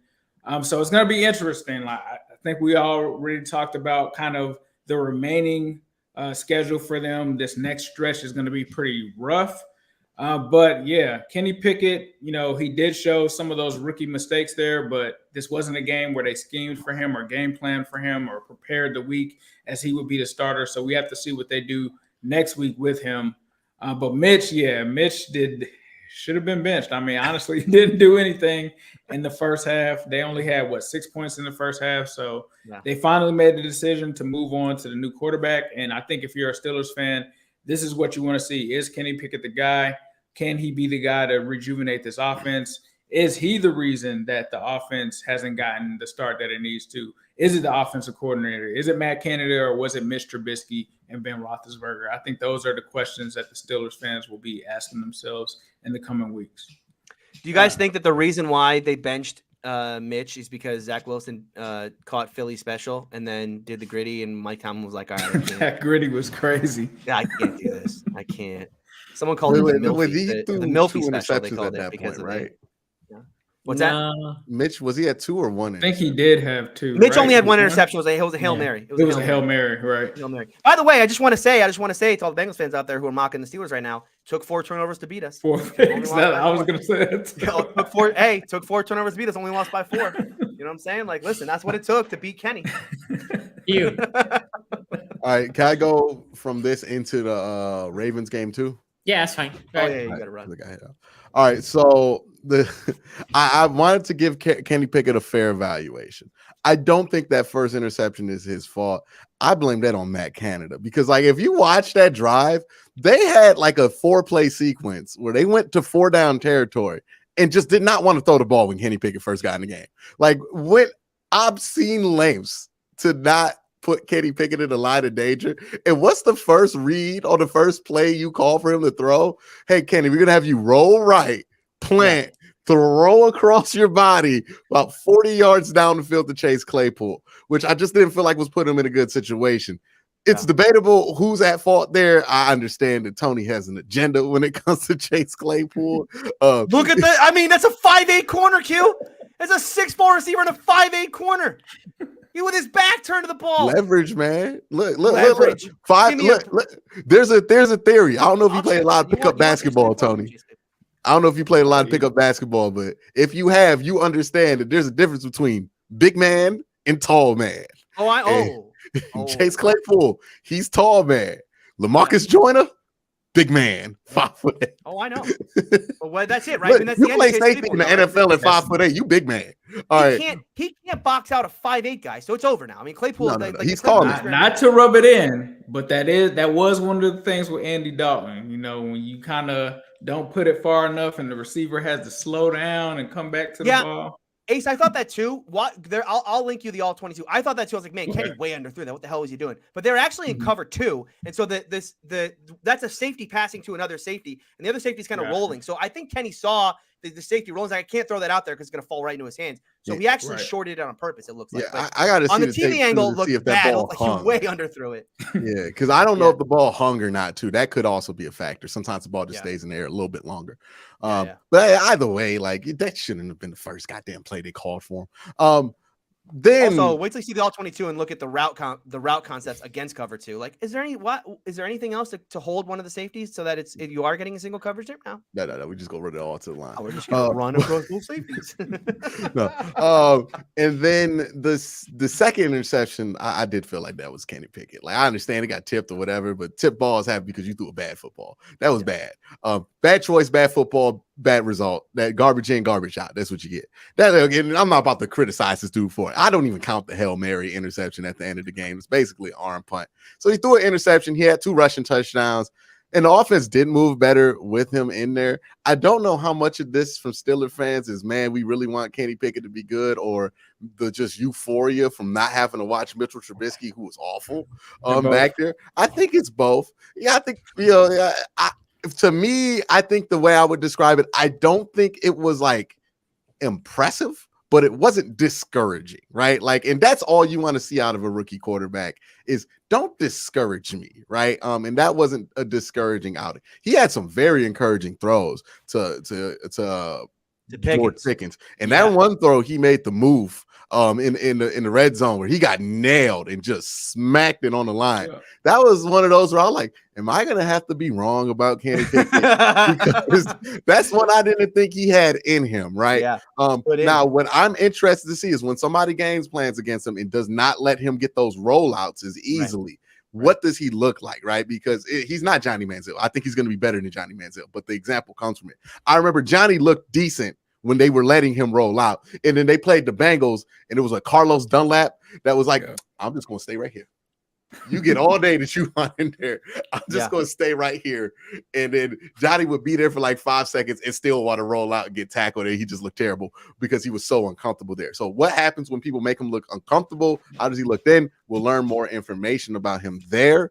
Yeah, I mean, other than that, Steelers got real problems that they couldn't beat the Jets. Like, I don't think if it wasn't the offense's fault or why you lost the game and you're the Pittsburgh Steelers, that's a problem, dog. And that highest paid defense in the league. Highest paid defense in the league. All the salary, all the money is on this defense right now, and they couldn't beat Zach Wilson with a 10-point lead in the fourth quarter. Yeah, that's a problem. That's a problem. So they got real problems. Now let's switch over to the Ravens game.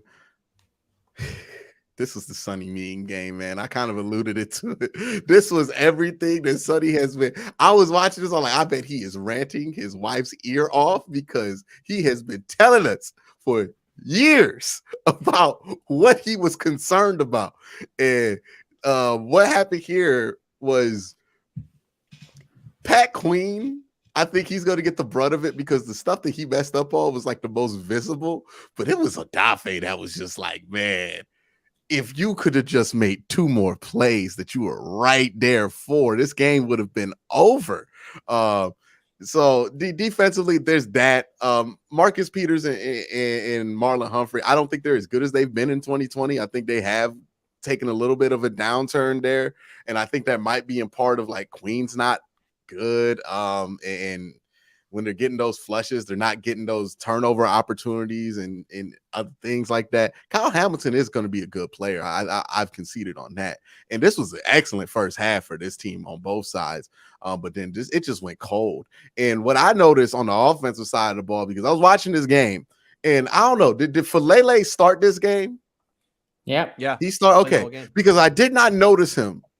I swear to God, I did not notice him for the first 2 quarters. Some point during the third quarter in the early fourth, I was like, what is going on over there at left tackle? And I noticed it was 77. I was like, is that Falele? And he was getting killed every play for like 15 minutes in this game, to the point to where you couldn't create any offense. He got better late in the fourth quarter. That last drive, he was actually pretty solid in. And then you have the big mistake there where it was pretty obvious they were going to let the Bills score there. And then Odafe, for whatever reason, not on the same page, decides to make the tackle. And you can see Calais Campbell just frustrated beyond belief that happened. The Ravens' problems, I don't think are going to end anytime soon. We thought that their run game issues would stop because they had J.K. Dobbins in there. And to a point, that things did open up a little bit in the run game. But the faucet got closed off in the second half, right? Like they weren't able to really maintain possession. They weren't able to keep the ball, and things got porous for them there. Lamar, and this is a criticism I was reluctant against, but I think Ace has a point here. Sometimes he gets too caught up in trying to be what everybody else wants him to be that he forgets who he is. And this was one of those games where he was going to show the world that he was a pocket passer. He didn't have to. He blew a couple of first downs where he could have just broke out the pocket and did his thing. He kind of refused to, right? And maybe that might have to do with this contract situation where he doesn't want to get injured or something like that. But this wasn't the same Lamar running the ball. Even on the design runs, he wasn't running with the same veracity in the second half. And that's been a problem. And part of that is, the left tackle leaks. I think if Ronnie Stanley gets in there, it's going to be real questionable if he gets to play at the level. We're talking about a guy who's missed. I mean, we talking about Deshaun Watson not playing in a while. Like, I don't know when the last time Ronnie He played Stanley last was year, first last game. year. For one game. First game, and then he was out. So it's been like almost he's barely played. Like that's the equivalent of like a preseason game almost, right? And I don't know who he's going to be when he gets back. If he's good, then their problems aren't going to be as deep. But if they continue to have issues on that left side, and I don't believe Falele is going to be the starter as long as somebody else can step up. I think that's probably like the last course of action that you guys have been on that left tackle. He just cannot be out there because he can't pass protect. He's a decent run blocker right now. He can't pass protect. His feet are too slow. He's not physical enough. And he was holding almost every play. So eventually that's going to bite you in the ass, especially with the team that can't really throw with the same efficiency that you would want from a team, like ironically enough, the Bills. So that's going to be a problem, and that's where I see the problems being for Baltimore. By the way, I want to give a shout out to Justin Matabuke. That boy is everything I wish he could be. That boy is everything that I wish he could be. He is making me. I feel like I fathered him on this podcast. I brought him a random mock draft. Pick, and then he just turns into an AFC North Talk. I'm proud. I'm proud of Justin. I'm not gonna be proud when he played the Browns. I'm proud of Justin Matabuke, man. That is everything that I wanted him to be. He's good. They're still good interior wise. I don't think Odafe's issues pop up against any other quarterback but Josh Allen, to be fair to Odafe. He was smoking Deion Dawkins like this whole game. It was just unfortunate he couldn't finish these plays. Same thing with Patrick Queen. He be there. But the problem with Patrick Queen is he be there all the time. He don't ever finish. That's the real – like, Odafe is going to get memed, but Odafe finishes more often than Patrick Queen. That's the thing with Patrick Queen. He is the wide receiver that can get open but can't catch on defense because he be there. He be right there. Interception, drops it. Like right there in the run fit. All you got to do is grab an ankle. Doesn't do it. Like he's always there. But somebody sent me this cue. Patrick Queen is good enough to get you excited, right? Because sometimes he does good things, and then a lot of times he's bad enough to piss you off. No, he's that exact type of player where he's good enough to be your least favorite player on the team, right? Because the worst player on the team ain't gonna be who you hate the most. It's gonna be the dude that's just good enough, right? Who did Bengal fans hate for years? It was Drake Kirkpatrick, because Drake Kirkpatrick was exactly good enough for you to expect more out of him, right? And it would be like, damn it, Drake. Andy Dalton, Baker Mayfield. These are the guys when they're just good enough that you can have hope for them. Those are the guys that drive you crazy. I'm pretty sure Tony is thinking of one right now, Chase Claypool, that drives him crazy, right? It's never the horrible players. It's always the guys who are, if you were just a little bit better. Yeah, it's like the waste of athletic talent. Yeah. So that's that whole situation. Defensively, I don't think the Ravens' problems are that big of a deal. I do think their problems on offense are real. Wide receiver, the lack of creativity in the passing game, that's a real issue. The pass protection long term, that's bad. Yeah, the pass protection, that's a problem. It's been a problem. And the run game problems, I don't think they're going away. And it's shocking to see the Ravens, given what they were 2-3 years ago on the run game, have these issues, even last year, have these issues. But I just don't think some of these issues are going to go away, and that they might have games where they're able to look like the old Ravens. They might have halves where they're able to look like the old Ravens, but these problems seem to be permanent for this iteration of them, that they're going to pop up at some point of the year. And that's something that I thought they could cure. I don't think that anymore with them. I think they're going to have these issues, and that they're going to be a team that this limits them from being a 12, 13, 14 win team. And while they'll hover around 10 and 11 wins this year. Okay, we have a couple super chats here. Q, you had to go? Yeah. Okay, well, take care, man. Yeah, take care. Take care, bro. Tomorrow or Wednesday. Okay, a couple super chats here. Tony, are the Steelers entering the lost decade? This is a calm before the storm, boys. The Kenny era is just getting started. Why does this stream feel like a group therapy? And after I read this super chat, the first thing I thought was like, you know who we haven't heard from today? Who's that? Oh, Nova Novastone? Stone. No, Novastone. No, We Novastone wrote in. have. No, No we have. Tom- He wrote in earlier. Yeah. He wrote in earlier. No Tom Brady super And he was chat. like, No Tom Brady super Tom chat right Brady, now. man. I wonder Not after last why. night. Yeah, I that was wonder a tough one. why. Pat Mahomes, most underrated quarterback in the league, by the way. Yeah, you just got to wonder would they have won if they paid Lamar? No, that doesn't have to. Yeah, that's just an area. Well, they could have saved money and then gotten, X, Yeah. Y, and Z player, but yeah. Sonny, has there been a report why Peters was yelling on the sideline at the end of the game? Was it just about them not letting Allen score with that much time on the clock with no timeout? The play was that let the guy score. No, the Josh Allen was not gonna score. He sneaked for like the yard that he needed. I mean, He literally was not gonna score. There was no way he went to the ground. They needed to pull him. The Ravens players needed to They had to pull pull him into the There was no way because he went straight to the ground. Yeah. But the running back, and I'll show you the play again. We're demonetized already, so what the f? I think it's worth mentioning. Are we demonetized already?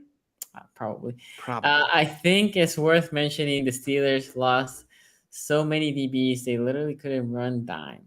Had to go nickel and passes. Yeah, it's true because Edmonds went down and obviously KZ's already hurt. He's on IR, and they don't want to go to Killebrew because he's a special teamer. I mean, I get that, but still, do you have to? Let's do get they have Miles to play Robertson in there. Let's do it. I don't understand why. I don't understand why Pierre and look, I'm not saying like James Pierre would have saved this game, but like put Cam in the slot and put Pierre outside.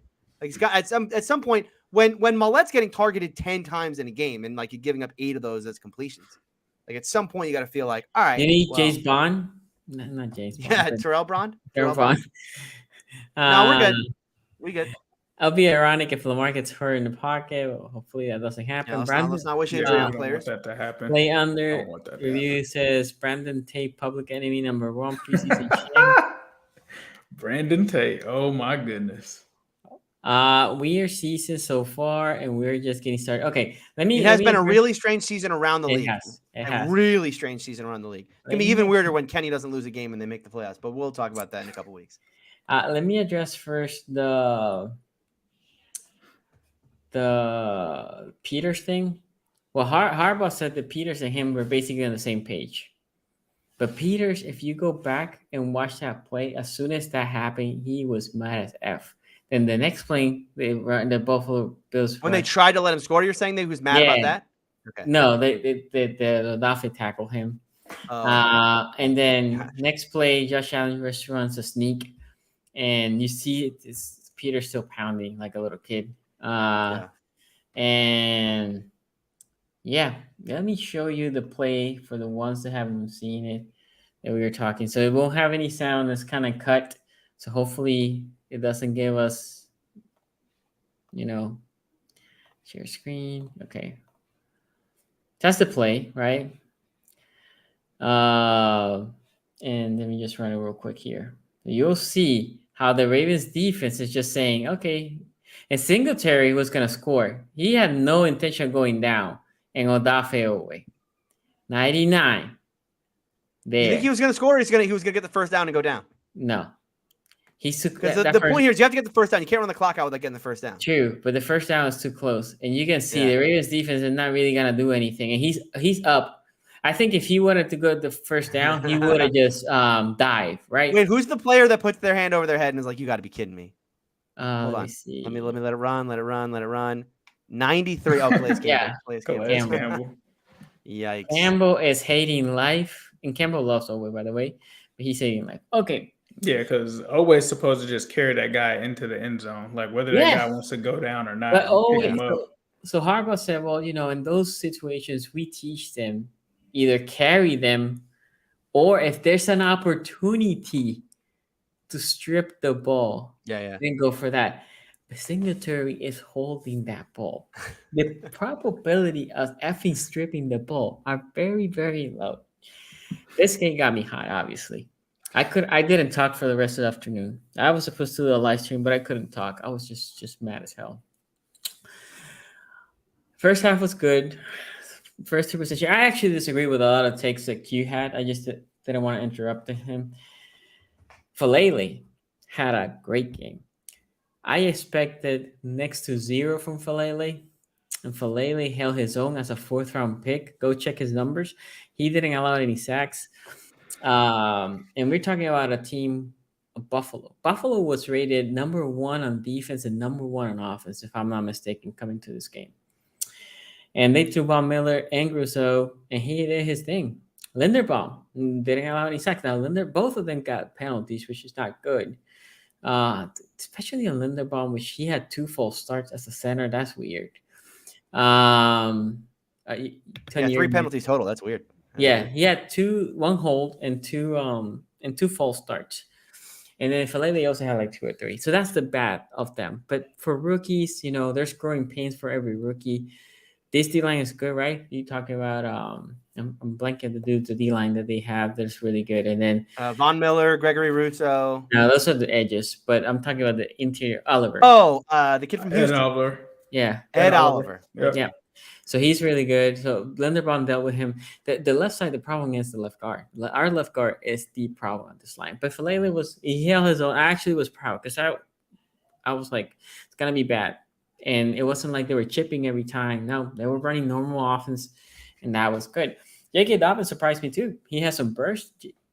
Hill has been running well, and then he got injured. This is a weird game because there's a lot of this game is perspective. If I were to tell you it's 23-20, but the Ravens didn't jump into this big lead, and it was just a normal game back and forth, people will be like, well, the Ravens lost this tough game, tough matchup. But, it happens because it's a good team. The problem is psychologically, you're up so much, you should be closing this game, right? And that is the issue. Also disagree with Q. Our corners, I thought they played great.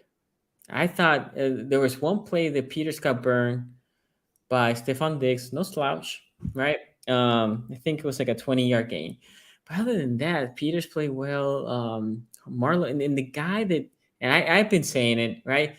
I don't have like Tony here with shirts, but Stevens, right? I've been saying it for a couple of weeks. Stevens has been playing really good football. I think Marcus Peters probably won't be back next year because I personally feel comfortable right now what I see from Stevens to put him on the outside. What about as a blitzer? No, dude. We're gonna talk about the rest because Lamar Jackson, in my opinion, and this is where I do agree with Q. He has left a lot of points there. There was a couple of plays where he was way better at this in his second year, where he should have kept and run, and there were some other plays that he kept and he should have give. And then there was a couple ill-advised passes, but to be honest, it was raining hard. I mean, the broadcast in the first half was trash too, by the way. CBS, shout out to you. It was raining hard and it was cutting off and on. So offensively, it's just like it's weird because I cannot pinpoint you to a couple bad things that they are doing because the O-line held. In the second half, the Bills started blitzing more, and that obviously put the timer. And I was like, "Yo, can we run a screen? Can we run a screen, or can we run a read option?" And Lamar, read where they're coming, and just give it. And then they like went away from that, and that had me hot too. And on defense, because people were trashing the Ravens defense. It's like the popular thing. Even the national media. But the little that I watch, it's like, oh, this defense is horrible. But like, Buffalo team is a great offense, right? Are we not seeing Buffalo as a great offense? And this team gave up 2 touchdowns and 2 field goals, right? So this defense, in my opinion, played well enough. And the offense played well enough if you consider Buffalo being a first top defense in the league, but they came short. Again, my biggest problem is you start that hot, you need to finish. Now, Sonny doesn't like to blame this on refs, but I have to put this comment here. I don't think we lost because of the refs, but the refs put their hand on this game. And it's not only the play that you are mentioning Tony. Yeah. Early in the game, Mark Andrews got called by offensive pass interference, right? If you go back to my tweet, I said like, yo, I can see why they call offensive pass interference very soft, but he extended his hand a little bit. That would have been first and goal from the 1. We ended up kicking a field goal.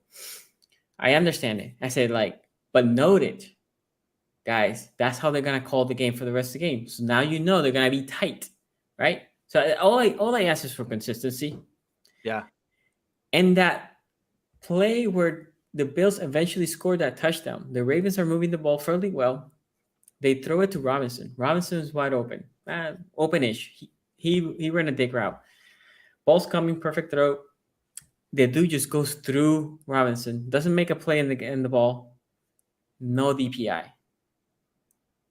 That was a 4th down. We ended up punting the ball. In the touchdown pass, which was in that drive, right? So we would have extended the drive in that touchdown pass, which eventually is what we swings the momentum, right? So we then scored. They scored. If you go, they run a pick play. And I don't know which defender, they completely seal him. And I'm here now hot because you decided to call an offensive pass interference on Andrews, a very soft one. And then you go back and push these 2 plays, which, again, the first down, I think, would have put us in field goal range if they would have called that defensive pass interference if we don't gain any yards. Punt and touchdown, that's a 10-point swing right there. And then at the end, the play that Tony's alluding, because I know he did it for trolling. I hear that Jerome Boger says, I believe I saw neck and head hit. And we have a saying in Spanish. I'm going to translate it to English. I don't know if this is an English saying, might be. I don't know. If you want to believe, you go to church. You need to effing see the play. You're going to call a critical play like that because you believe. Which, by the way, if you go back, I'm getting hot, but if you go back watching the damn play, he doesn't even throw a flag. But Josh Allen looks at him like, this dude touched me too hard. Stevens is not that big of a guy, right? And Stevens, if you look at blitz, he like you can see Stevens for a moment like stopping his momentum and like lowering himself enough to not go too high. Like if you go back, watch that play, Stevens goes blitz and he was running like he was coming like a bullet. And I wish like not to hurt him, but if you're coming that fast, you just need to go through, right? But you can see how he slows his momentum down a little bit, just enough to just go lower and hit where it's supposed to. Yeah. And roughing the passer. And obviously, after that, they're in field It goal. was a little late, too. I mean, it wasn't like late enough, but it was. It was fine. Again, it was really ticky-tack. In the moment, I was like, man, that is real soft. What Steven needed to do, to be honest, is not stop. This is the problem is you're putting the defender in a hell of a situation. Because in theory, Steven should have just run as a bullet straight to him. Take him in, take him through the chest, right? Hit him through the chest and take him down. And I think he stopped because he did not want to get a defensive pass roughing the passer, which ended up happening when he went with the soft. Anyway, I don't think that's the reason we lost the game, but I was upset because it felt like every single call, right? Because you can have a game that is badly officiated, but it goes to both teams. They're like, well, they're calling this crappy plays on us. They're calling this crappy play on it. A Buffalo fan showed me, because I put this on Twitter, like, oh, look at this play. Why they didn't call a holding? Okay, well, holding is like the worst of all because holding happens in every single play, and they decide to call or not to call, right? Right. But when you're talking about pass interference, usually the refs, you can kind of see like, oh, they're letting, like the game before against New England, they were letting them play. Like you saw the Mark Andrews touchdown, that was a defensive pass interference. They let them play, but they were consistent, right? So you couldn't really argue. There was no consistency here. It was all over the place. I think we got the short end of the stick. Regardless, the Ravens, if they go up by that much, they need to figure out a way to finish, right? Refs here, there, whatever. They need to finish. Yeah, they're well, halftime they were up Oh, that's true. They scored. That's right. They scored the touchdown And- at the last play of the. Yeah, that's right. That's right. which is that what I said, that 10-point swing. Yeah, that's right. But regardless, they need to finish. They cannot leave the hands on the refs, because as we can see, the refs in the NFL are utterly trash. We have a couple. Worst league in worst commission league in all sports. We have a couple super chats, and then I want to hear you guys' thoughts. String right here says, "Stay safe down south, boys. I'm way north, and we even got hit by the storm. Not sure how it is across the pond, Sonny, but be safe." Do you know how it is? It's fucking, oh man, it's cold. Well, it's already 2 hours. Yeah, it is cold. It's very cold over here. And my lack of sleep and all that, but I'm fine. I'm fine. I think speaking for Ace and I, we got pretty lucky in this storm. Yep. I know a lot of people got affected. I did not lose power, did not lose internet. We do have 2 trees down in our backyard that are. It's so crazy how they're like an inch away from just crushing the house, but they missed. So, yeah, my sister-in-law was. My sister-in-law, she had a big tree that fell into the house. And oh yeah, you were saying 9 holes in the roof. Goodness, Yeah, that's awful, so. man. Anyway, awful. Tony, what do you thought about this game? Yeah, I thought this was a booty beatdown. I thought I got it wrong. I was like, oh, it wasn't the Bengals with the booty beatdown this week. It was the Ravens. Because boy, they started off, and it was a bit, let's call a spade, right? The ball bounced their way a little bit early on in this game, right? I mean, not only did they have like a borderline tip intercept that Humphrey got early, but then like you can basically, the Ravens are that play where Lamar escapes pressure, rolls out, hits a defender in the head with the ball, and it goes right to Mark Andrews. Like that is the Ravens right now. That is who they are. They're just weird. Just a weird team. They're just going to play weird games. They're going to do weird stuff. And that was a lucky play. It was an unbelievable play. It was fantastic. It didn't hit, by the way. It did not hit the guy's helmet. It was Mark Andrew tried to again jump over the guy, but tipped the ball up. And tipped it up to himself. Yeah, and then he tried to catch it, but there's 2 defenders over him, and then this Duvernay on the side, like trying to, I'll catch this, and goes to the outside.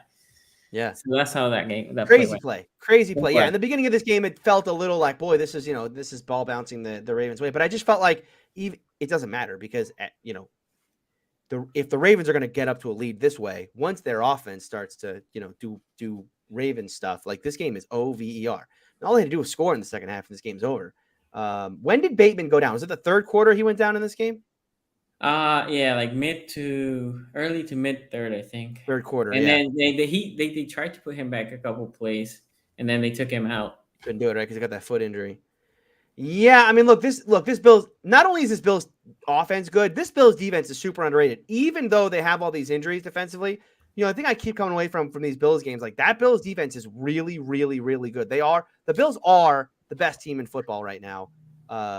I know they lost to Miami, and so like record-wise, they're not as good as the Eagles. No. They're still the best team in football. And so the fact that the Ravens, that they were in this game the entire time, I don't think either of these teams looked like they were far superior to the other one. This was kind of both these teams are on a level, right? These are both top teams. I think the Bills are the best team in the league, though.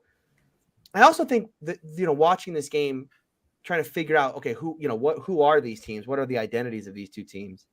I mean, the identities of these teams really just are their quarterbacks, right? I mean, like, what is Josh Allen? What do the Bills do offensively, stylistically? What are they a vertical passing attack? Are they a play action attack? Are they, they're going to be more outside zone, running the ball type stuff?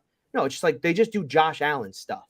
It's like we're going to have Josh Allen do Josh Allen stuff. We're going to mix in some runs here and there. I think this, honestly, it's kind of the same with the Ravens, isn't it?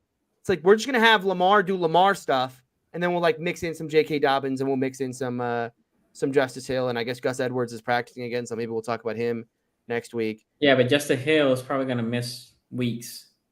Oh, that's right. He went down. Yeah, that's right. Yeah. That's right. So, yeah, I mean, it's hard. As far as, like, is this Ravens defense good or bad? I don't know. Kids use that phrase mid. Yeah, that's what I would say about this. That's perfect. But you know what it is, Tony? You know what it is? The Ravens, the worst, the biggest hole is if people talk to me about receivers, right? And I always deflect because I always say it's not the receivers. Yeah. And I still think it's not the receivers because we have enough between the receivers and tight end to have a good passing attack. And we've proven it so far through the year. Scoring has been fine. It's the bad pass rushing. That's what it is. See, the problem is, so the Ravens in this game, what they did, they go more man. They say we need to man so we can blitz. Because when we don't blitz, so dangerous against Josh Allen, though.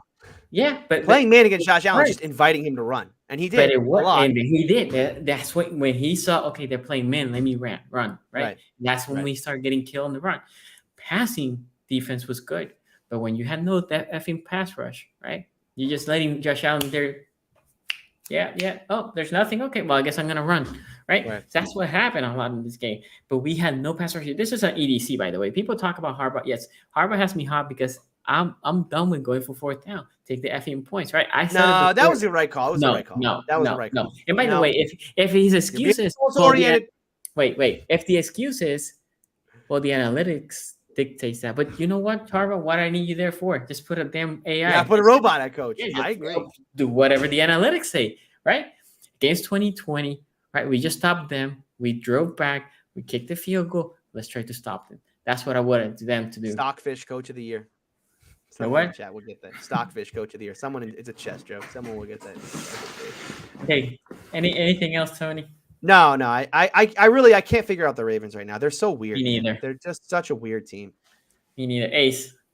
Yeah, I think for me, I said going into this game, I thought the defense was going to be a concern, right? I don't think it was in this game, though, right? They come out first half, they showed up.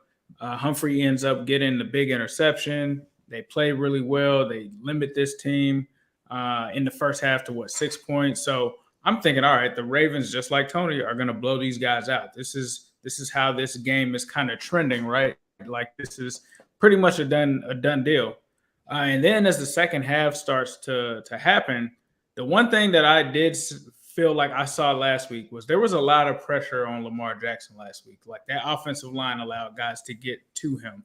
I saw a lot of that in this game. I'm not going to say that it was Falele. I don't know who it was, but Lamar Jackson was definitely getting some pressure because of that offensive line in this one. For me, I think the one thing that shocked me the most in this game was Mark Andrews was just completely taken out of this game. And we already know, like, he is the heart of that aerial attack for Baltimore. And then you see Bateman go down. And at this point, I'm thinking, maybe – we're going to see something from Likely. Nothing happens with him from this game's perspective. We don't see anybody else really step up for them. I feel like Duvernay was probably the only guy that tried to make an impact from the receiving position. Passing on the field goal, I mean, honestly, I wasn't mad at that because when you have a quarterback that's elite, you got to put the ball in that quarterback's hands. Like, you got to live and die. Like, sometimes he might throw an interception, but sometimes he might throw a game-winning touchdown. I wasn't mad at Harbaugh putting the ball in Lamar's hands in that moment because he's that guy. If he's asking for this contract, those are the plays that you expect them to make, right? And so I don't have a problem with them, trusting Lamar in that situation to go for it. The offense in the second half, I just don't understand what happened. They were hot in the first half. They got some things going on in the run game. I think Dobbins was on his way to having a good game. And then in the second half, it just really halted. Like, I don't know what happened to the Ravens offense in the second half.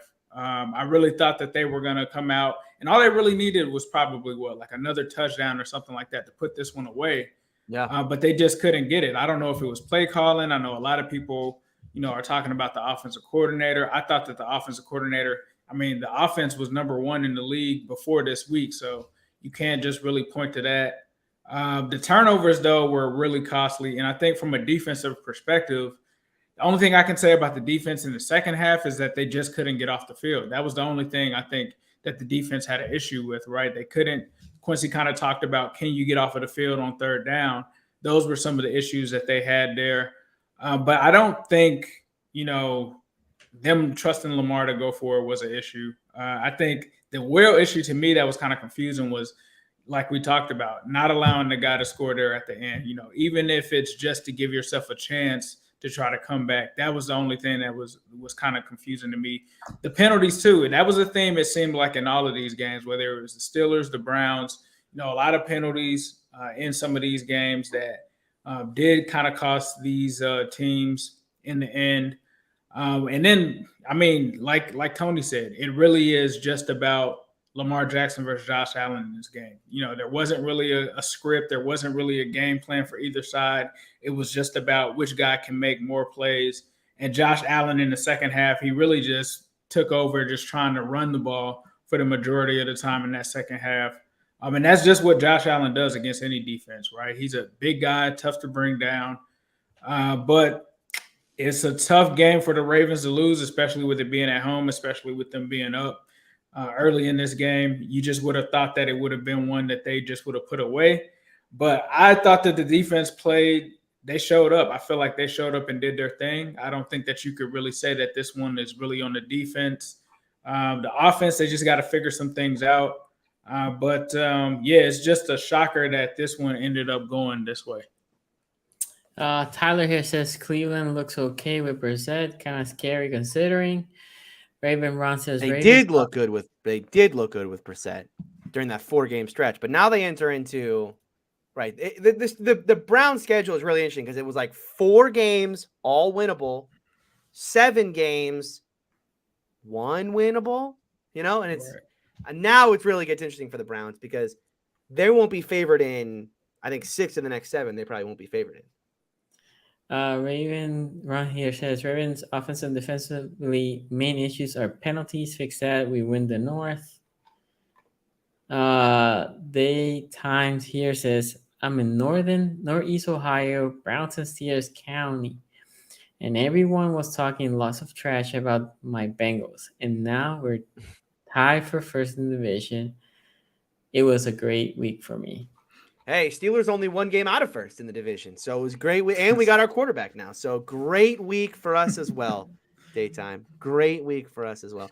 By the way, this season is kind of playing out, and I was gonna say it's playing out like I said, where the whole division could beat up on itself, but we haven't. I mean, there's only been 2 division games so far, so it really hasn't. Yeah, they're just beating. Like these teams are just getting beat. That's why it's such a weird year.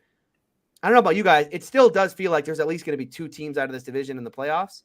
Because the AFC is not as AFC good West. as Remember that take? AFC West is the best division in football. Yeah.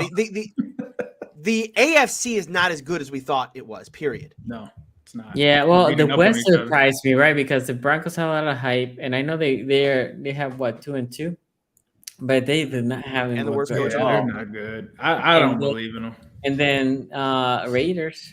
Although Raiders are bad. Said I trusted in the Raiders more. I trusted in the Steelers more than the Raiders. So far, that is still correct. The Chargers are gonna do Charger things, and then there's KC. They may sneak in. Like I think Jacksonville's gonna win their division, right? Jacksonville's winning their division. Yo, for sure. Colts are trash this year. I don't. Colts care. are bad. Tennessee, come on. Tennessee, maybe. In the AFC East, Buffalo, great. Miami, good. Yep. Like real good, probably. But then beyond that, Jets and Patriots. Yeah. Jets are 2-2 though. Did the Patriots beat the Packers yesterday? No. Oh, okay. I was gonna say. No, they started. The game was close though. That game was way closer than it should be. My Packers Super Bowl bet is not looking good. No. But I do have a 10-1 on the Chiefs, so I'm feeling good about that one. Okay. One thing before we close out, guys. Again, thank you for all the super chats. Thank you for our sponsor. We're presented by True Classic and Manscaped. Thank you, Manscaped. Great products. Go check them out. AFC North Talk. Also, we are opening a second league for Survivor. I actually opened it today. How many people? Can we get more than 100 this time? No, it's only 100, but I need to figure out something for next year.